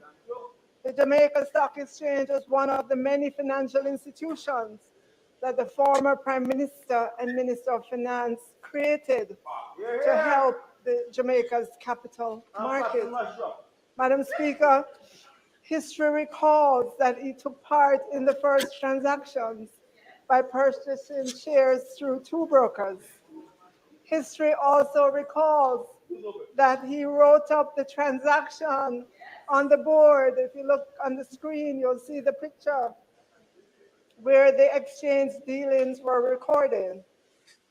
In those days, we did not have the kind of technology we have today. Mr. Seaga's goal for the stock exchange were to help companies in Jamaica by opening up the capital market to allow Jamaican investors to participate in these companies, to enable private companies to go public. On February 1, 2008, this government clearly continued its strong support for the stock market as a whole. But more important, for the establishment of a junior stock exchange. I go further, Madam Speaker. It was this government, under the leadership of the Honorable Bruce Golding that facilitated the launch of the junior market on April 1, 2009.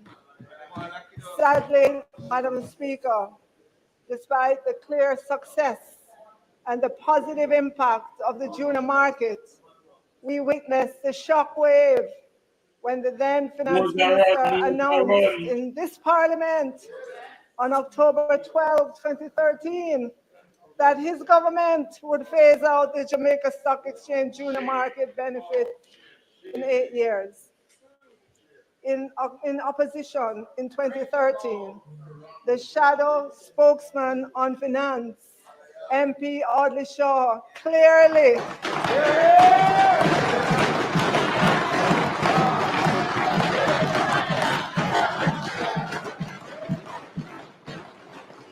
he clearly stated the intention on October 2, 2013, not to shut down the JSE's junior market. In April 2016, as soon as the then Minister of Finance and the Public Service, Minister Audley Shaw, at the time, as soon as he took his seat at the Ministry of Finance and the Public Service, he restored the incentives in the format it was.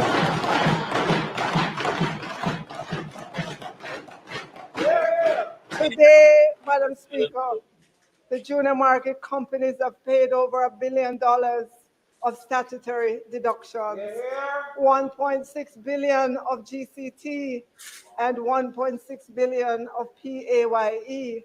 And Madam Speaker, as soon as the chart comes up on the screen, you would see that those junior market companies have raised in the equity market 20.2 billion.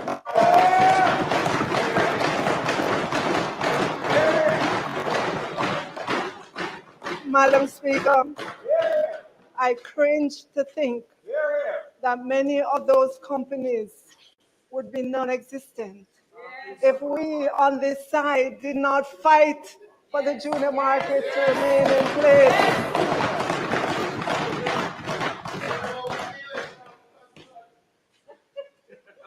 On January 14, 2025, I brought the legislation to Parliament to expand the junior market benefits that former Minister Clark had announced during his budget speech in March 2024. The amendment to the Income Tax Act increased the cap on voting share equity from 500 million to 750 million. Today, Madam Speaker, March 11, 2025, this government remains faithful to the stock market development and is pleased to announce its acceptance of the Jamaica Stock Exchange's proposal to establish a JSE micro market.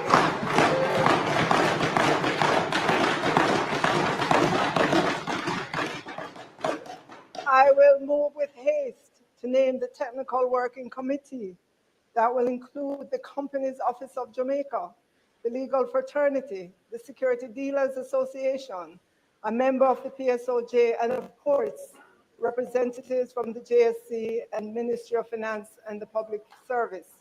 We fully expect that a fully functioning micro market will put structure to more businesses in Jamaica for sustainability and growth and access to equity capital. We will begin these meetings of the Technical Working Committee as soon as we start the new fiscal year.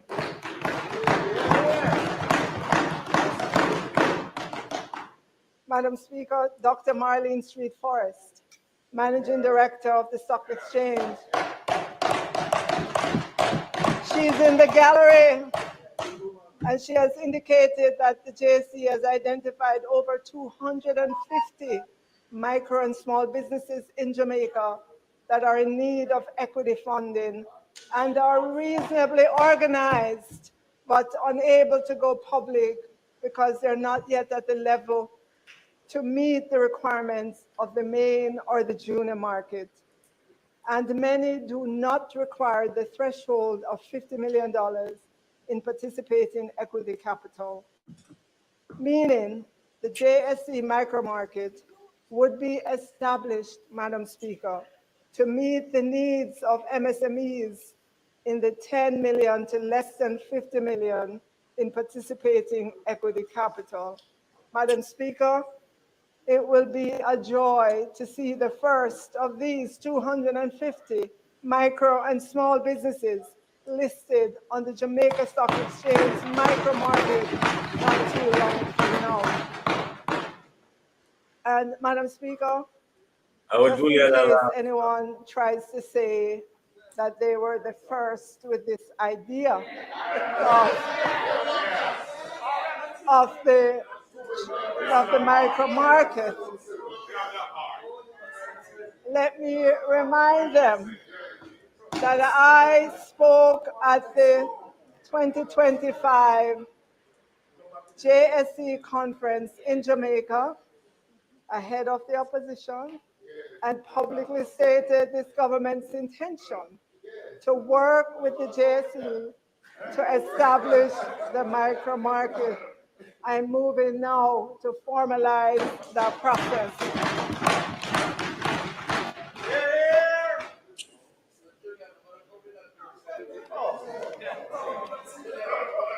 Madam Speaker,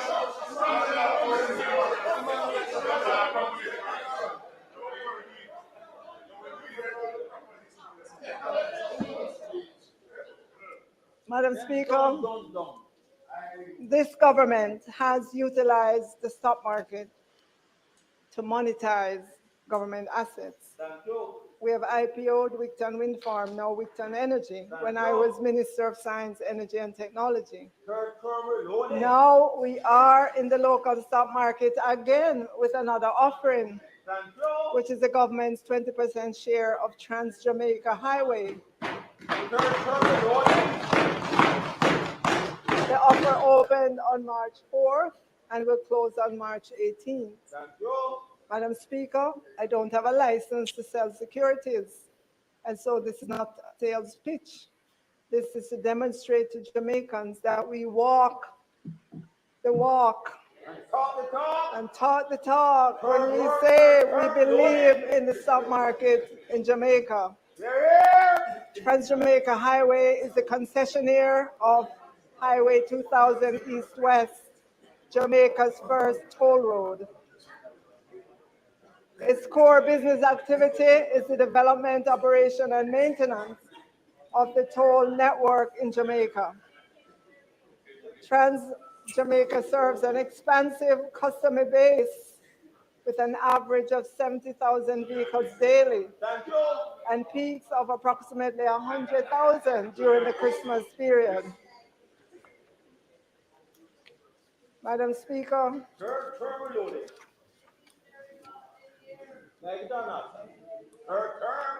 stop confused. They already Madam confused, Speaker, sir. Madam Speaker, This is such a confused, and you're still a confused with the nice. Madam Speaker, the government is seeking to raise up to $6.3 billion through the offer of 1,750,700,000 ordinary shares at Jamaican $3.60. Right? And NROC has reserved the right to upsize the offer by an additional 750 million ordinary shares in the event of oversubscription. All we know is you have to get there before Tuesday, March 18, 2025, in order to get some of these shares. Madam Speaker, this government will continue to incubate and bring to the market sound investments for the people of Jamaica to create their prosperity.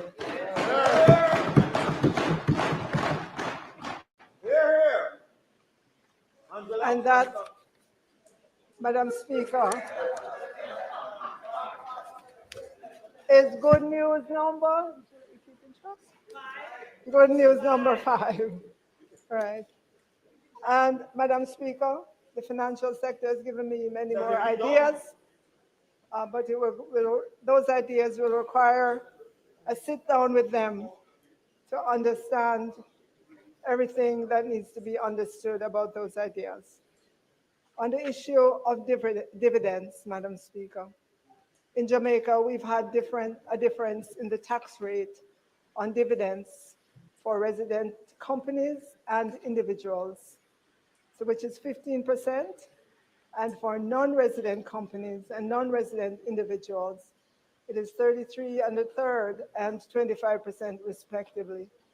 We are pleased, Madam Speaker, to announce that there will be one rate for resident and non-resident companies and individuals of 15%.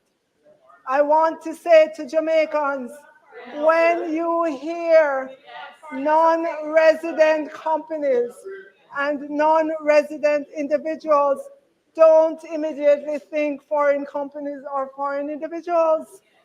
They may also be companies registered abroad that are owned by Jamaicans. There are also Jamaican individuals who live abroad in countries that have lower dividend rates, that receive dividends from Jamaican companies. This benefit is one way to say to those Jamaicans who have companies abroad in jurisdictions with lower dividend tax rate than what currently prevails. We are saying to them, we are lowering the rate for you. Bring your capital back to Jamaica. And that is good news number 6. Good news number 6. So, Madam Speaker, again, to remind persons of the good news so far. Good news number 1 is what was in the budget for all our ministries. Good news number 2 is the immediate benefit to our tertiary students in terms of a longer payment period. Good news number 3, the $2 billion to TBJ for lending to MSMEs. Good news number 4, increasing the GCT threshold for MSMEs from 10 to 15 million. Good news number 5, accelerated capital allowance for any sized business. Good news number 6 is the launch of the JSC's micro-market. Good news number 7, a dividend-paying investment opportunity, Trans-Jamaica Highway. Good news number 8, reduced tax rate on dividends received by non-resident companies from 33.33% to the same as the local rate, which is 15%. Good news number 9, reduced tax rate on dividends received by non-resident individuals from 25% to the same as the local rate, which is 15%.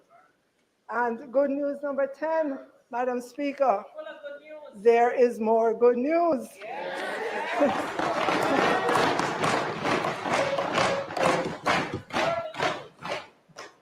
Madam Speaker, everyone knows Minister Vaz is in charge of the electricity players in the industry, and he answers to Jamaicans for anything that goes wrong in the sector. He not only answers to Jamaicans, he advocates for Jamaicans. Remember the aftermath of Beryl? We were tired of hearing and seeing Minister Vaz calling on JPS to restore electricity.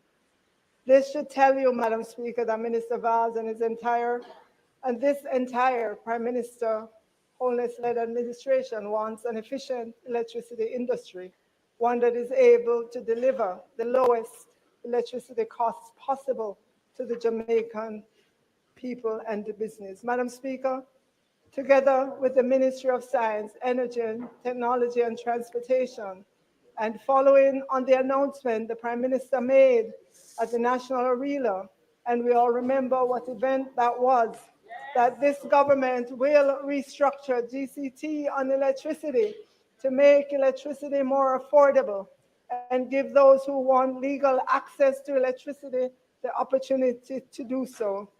Today, Madam Speaker, we are pleased to announce that the commitment to reduce the GCT rate on electricity to 7% and eliminate the 150 kilowatt threshold for postpaid residential consumers is on track for implementation by the JPS starting on May 1, 2025.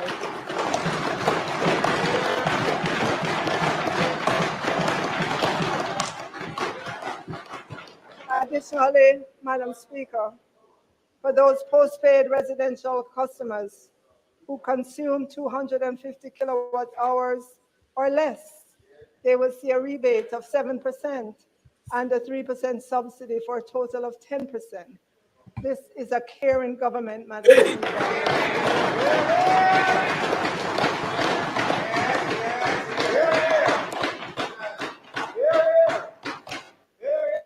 And a government of solutions. And I'm not done yet with Minister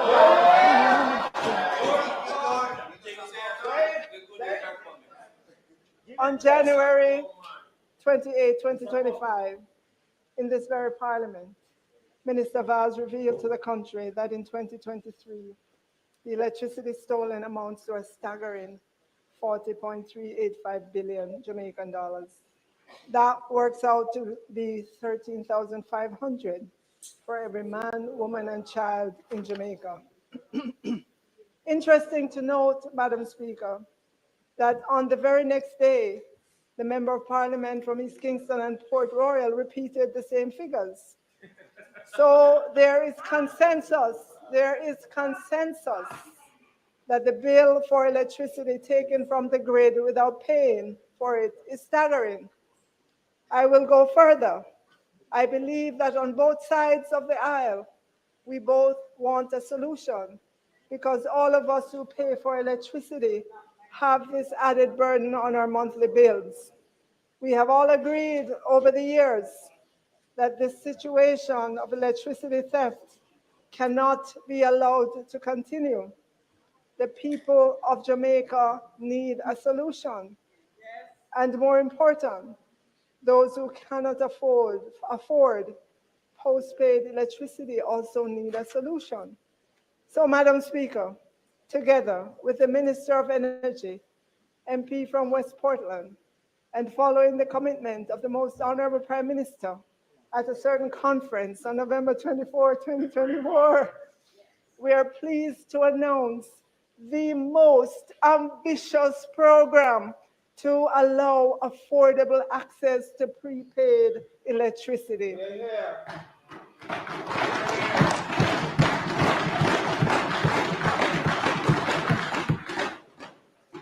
We announce the good news number 12.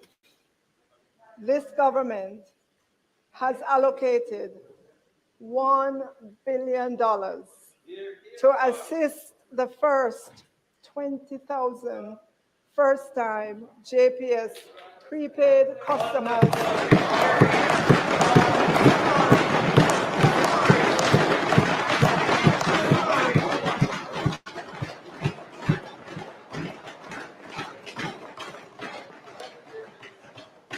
$1 billion, Madam Speaker, to assist the first 20,000 first-time JPS prepaid customers who sign up for prepaid electricity.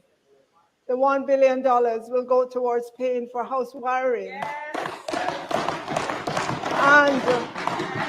and inspection in order to get those with a legal connection to get legally and safely connected to the JPS grid. We know that the cost of house wiring and inspection can be prohibitive for many. And so as a caring government, we are absorbing that cost in order to begin to cauterize this massive electricity theft problem. Prepaid electricity will put legal electricity within the reach of many. because prepaid electricity allows you to buy the amount of electricity that you can afford.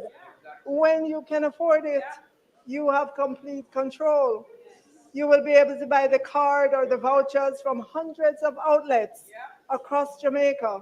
Just like how you buy phone card now, you may also be able to top up online as well. The technology will make it easy. To incentivize uptake of prepaid electricity service, we have another good news. The first 20,000 new prepaid customers will get $4,000 credit.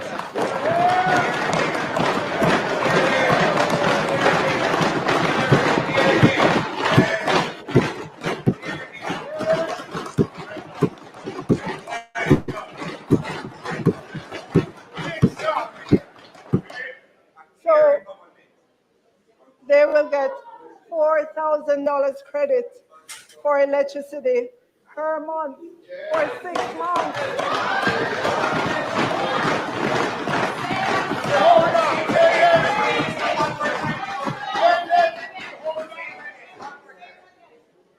To incentivize the uptake of prepaid electricity service, the first 20,000 new prepaid customers will get $4,000 credit for electricity per month for 6 months.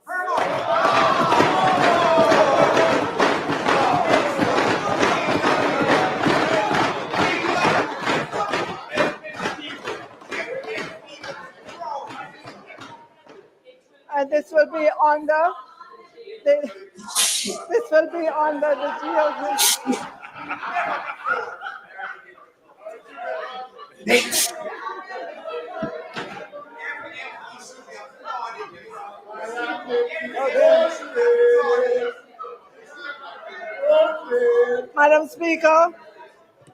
Madam Speaker. Minister, I can't hear you. I can't hear you, Minister. Minister, you may have another sip of water. Madam Speaker. You may have another sip of water, Minister.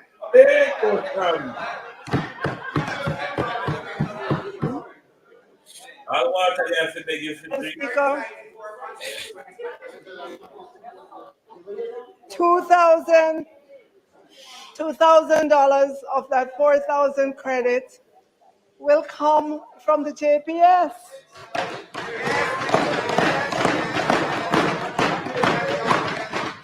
And $2,000 will come from government. The JPS and JSIF will identify the vulnerable communities and provide the sign-up procedures. To give a sense of the value of the $4,000 credit, it is worth 50% of the average monthly bill of a typical prepaid customer currently on the JPS system.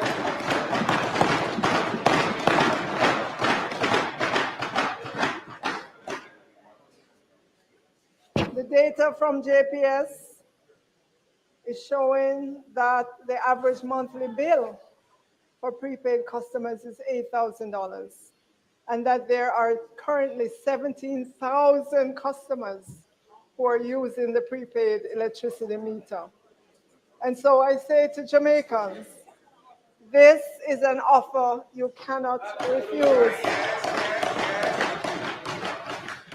No cost to you for the house wiring. And that's good news number 12. Sure? 12. No cost to you for the house wiring. Good news number 12. No cost to you for the inspection. Good news number 13. $4,000 credit towards your bill each month for 6 months. Good news number 14. No police running in on you to pull down the throw up. Good news number 15. Buy electricity when you need it and in the amount you can afford. $1,000, $500, $100, depending on how your money runs. Yes, good news number 16. What a deal. What a government. Madam Speaker, let me hasten to add that prepaid electricity is not just for vulnerable communities or persons not legally connected now. Any individual customer can buy the prepaid service, and the GCT on prepaid is also 7%. Good news, number 17. We are a caring government. We are a government of solutions. Yes. We are a government of action. Madam Speaker, recently a concerned taxi operator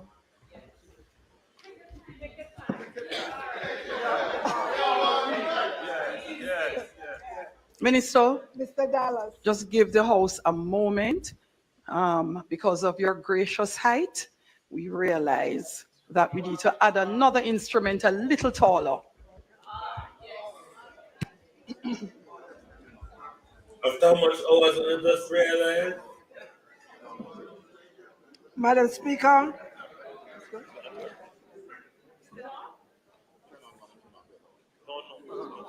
Madam Speaker, recently a concerned taxi operator, Mr. Dallas, and I believe he's in the gallery, told the Prime Minister that it was a hassle to get in and out of the tax office quickly.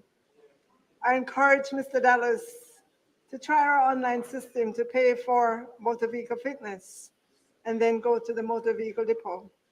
He could pay for motor vehicle registration and then go to a special window. He can pay for property taxes online as well. And I was pleased to note as well, Madam Speaker, that the Commissioner of Taxes reported that 80% of revenues are collected online. You can pay your traffic ticket online as well. But, Madam Speaker, while we strongly encourage the use of our online access, we recognize that it takes time to transition some people to the online world. And so I asked the Commissioner of Taxes to have a tax office opened in every parish on a Saturday to ease the congestion during the week and make it easier. We will announce those dates as those offices are opened on a Saturday in every parish across Jamaica, and in time, the parish of Portmore will get one. We should make it as easy as possible for Jamaicans to pay their taxes. It doesn't make sense to me that Jamaicans will wake up early on a weekday morning, wait for a bus or taxi, journey many miles from their homes to get to a tax office, and they get there and have to wait in line. We should be rolling out the red carpet for taxpayers who told us in a survey that I showed you earlier that they understand the implication if TAJ does not collect taxes. Madam Speaker, we are a government that listens. We are a government that cares. And having a tax office open in every parish on a Saturday is good news. And there's been so many good news, I've lost track, but it looks like this is good news number 18, 18 by my count. Madam Speaker, another area that is a real pain point for many Jamaicans are the ATMs and their lack of availability at the very time you need them. I know many of us already pay for many transactions with our debit and credit card, and that there continues to be an effort by the Bank of Jamaica to get adoption of Jamdex or digital currency. In the meantime, while all the efforts are ongoing that would allow phone-to-phone transfer of digital cash, this government will be partnering with the providers of ATMs to install additional ATMs in areas that are secure and convenient to you, especially in our rural areas.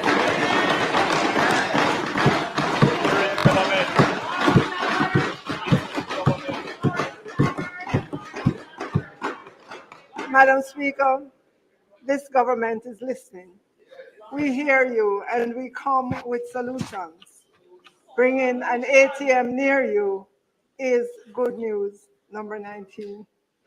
Madam Speaker, the Chase Fund Since its inception in 2003, has awarded 4,909 scholarships valued at $829 million to more than 2,000 early childhood education practitioners and leaders pursuing undergrad and graduate degree programs in early childhood education, special education, literacy and numeracy, curriculum development, educational leadership, and educational administration at tertiary institutions. We have listened to our practitioners who have shared the many challenges they face in securing guarantors that affect their take-up of these scholarships and grants. This should not be the case for individuals who serve our country's youngest, who carry the responsibility of their holistic development. So moving forward, together with the Prime Minister, we have decided to move the need for guarantors for recipients of government scholarships and grants up to $2 million cumulatively.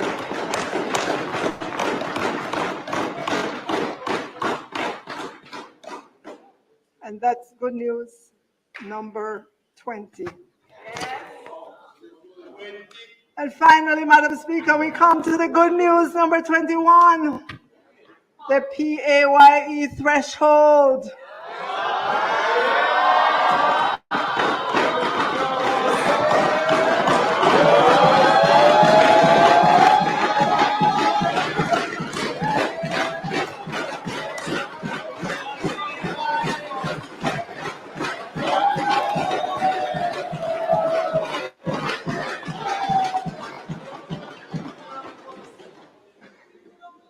We're going there, Madam Speaker.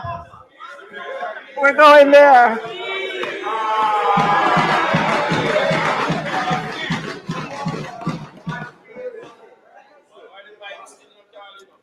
Madam Speaker, on seeking to be government in 2016, we told Jamaicans that we would increase the PAYE threshold from where it was to $1.5 million. I do not believe that there was anyone who believed that that could be done other than us.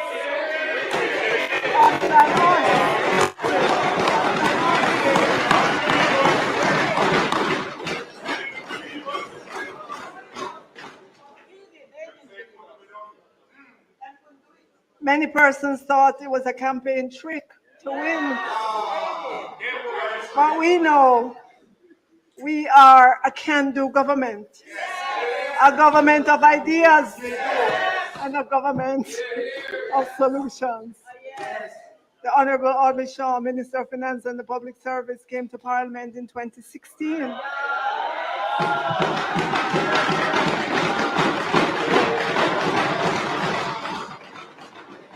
To make the announcement to increase the threshold to 1.5 million over 2 years in the famous phase it in.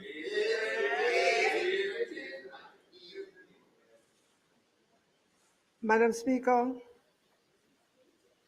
on May 16, 2016, a company that often does analysis of government's revenues wrote that the increase in the tax-free threshold of 1.5 million per annum will have particularly positive implication for PAYE workers on low incomes.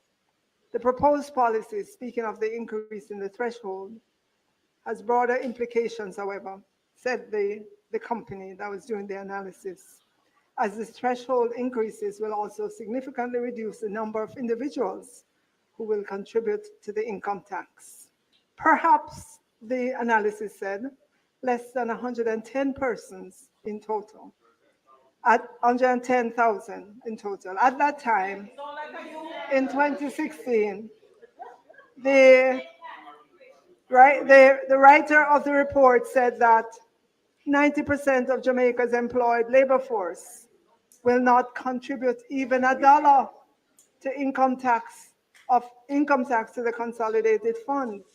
In contrast, the writer said the remaining 10% will be required to carry the entire income tax burden, with yet a further burden being placed on perhaps as few as 12,000 persons due to increasing the rate to 30% on incomes above $6 million, end of quote.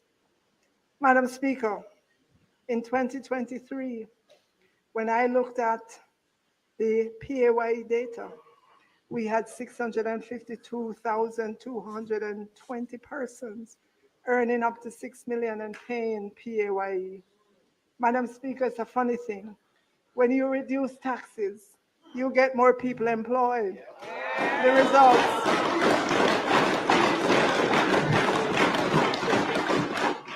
results are more revenues to government to build roads, provide water, infrastructure, invest in the security force, in education, in health, broadband infrastructure, and the training of our people. That equation has eluded some who want to run this country.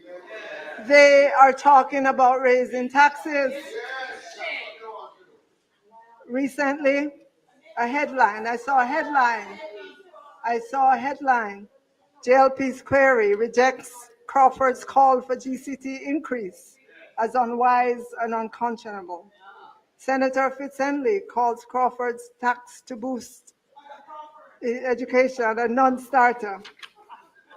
Another one, Madam Speaker, seeking power. Another one seeking power wants to increase tax on imported food items.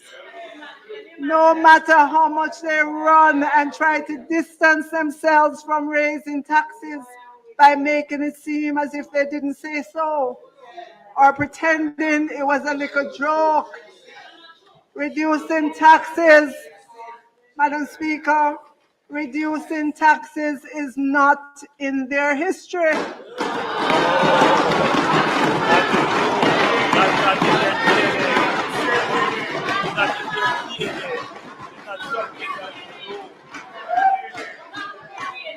It is not in their DNA. Deficit spending and run with it is in their history. And so, Madam Speaker, the good news, this government will increase the threshold to $2 million.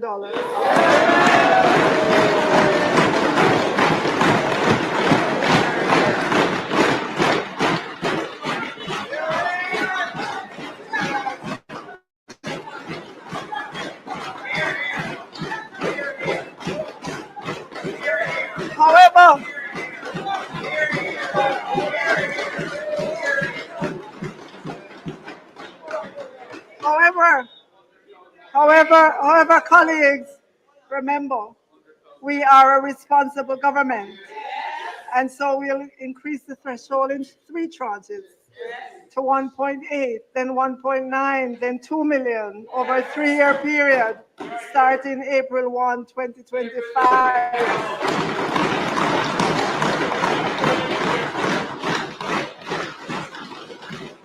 Doing it this way means our hardworking taxpayers don't have to guess and spell next year or the next year or the next year if the threshold is going to increase. We are a caring government. We are a responsible government. Madam Speaker,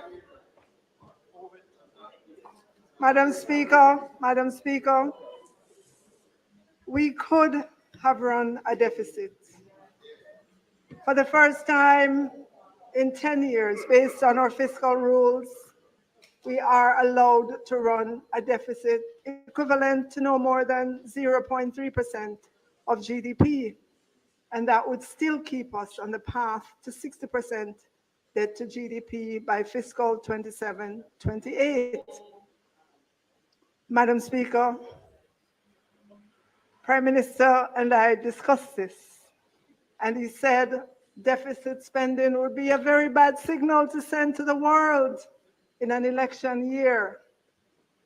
So, Madam Speaker, there is no greater testimony to the high regards that this government has for the fiscal affairs of this country, and by extension, the people of Jamaica, than for Jamaicans to know that this government has steered a budget deficit in the face that we legitimately could run in an election year and said no thank you. We want to preserve the hard-won gains of the people of Jamaica and their children and grandchildren, so they will not have to suck salt through wooden spoons again. We on this side, Madam Speaker, are not like them. The run with it party. The run with it party. The party of more taxes.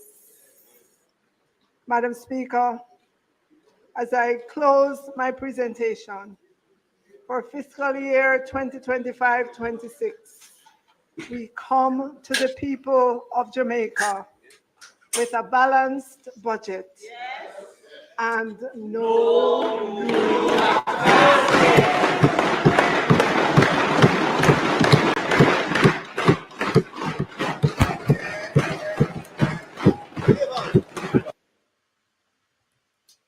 Good evening, good evening. Thank you all for being here. God rest the dead, one might say. If it is that the minister was performing at a stage show this evening, I could see bottles hurling left, right, and center all around the minister for the bad lyric the minister was playing. Jesus Christ, Faval. You can't read it. You're a bad reader. You're not Faval. I mean, it better they write the budget next time during a grade 1 reading book if you have to go read another.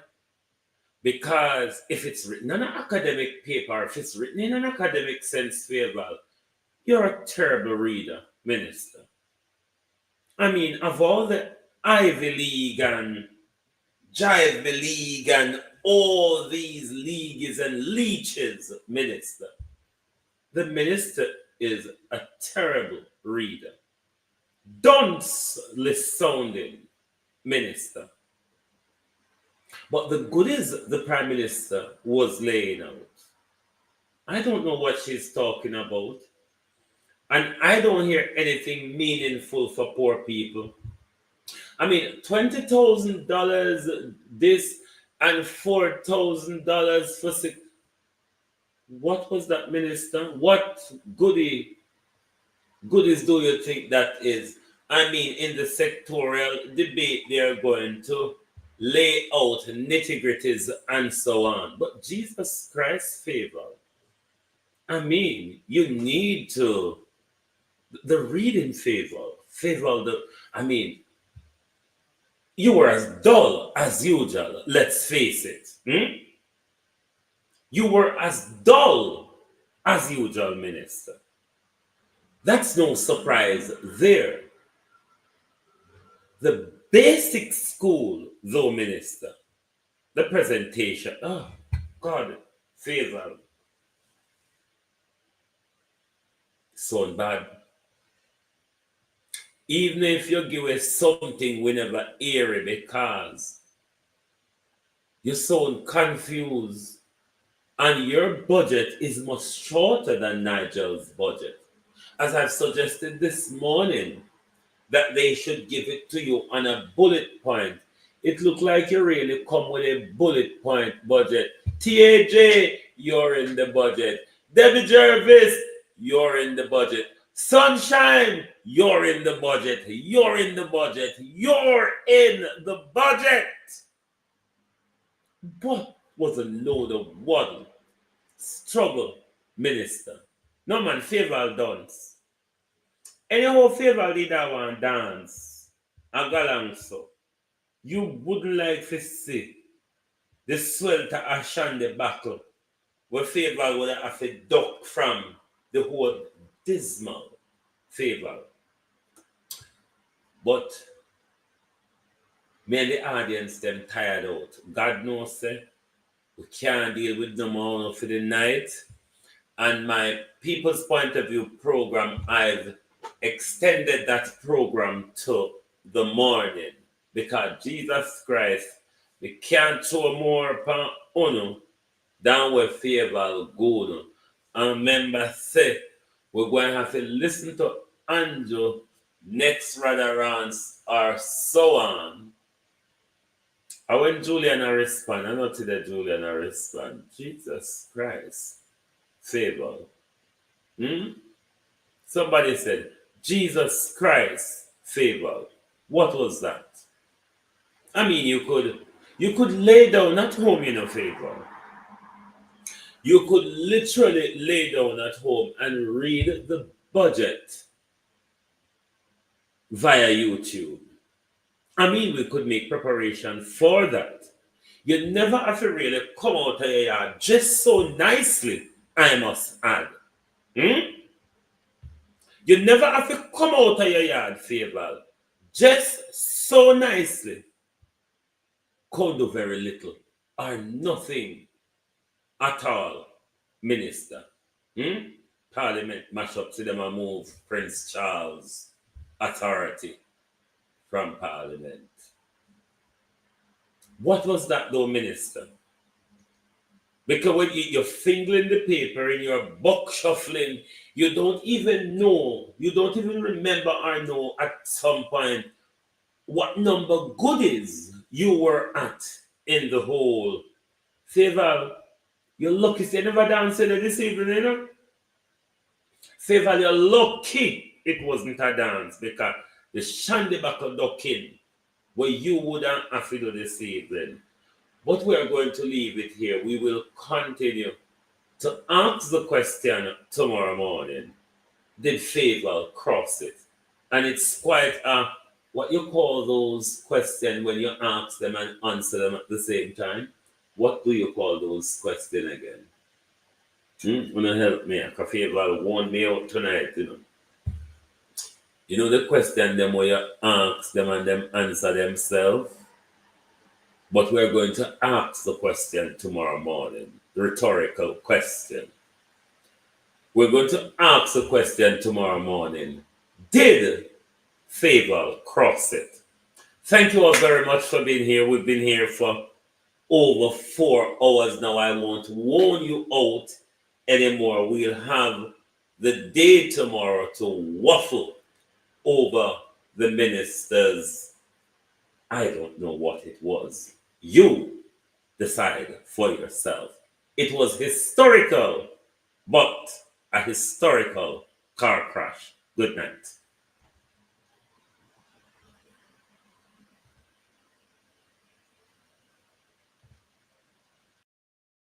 If you don't like missing out on the latest shows but still enjoy classic hits, then Global TV Group 358 is your perfect match.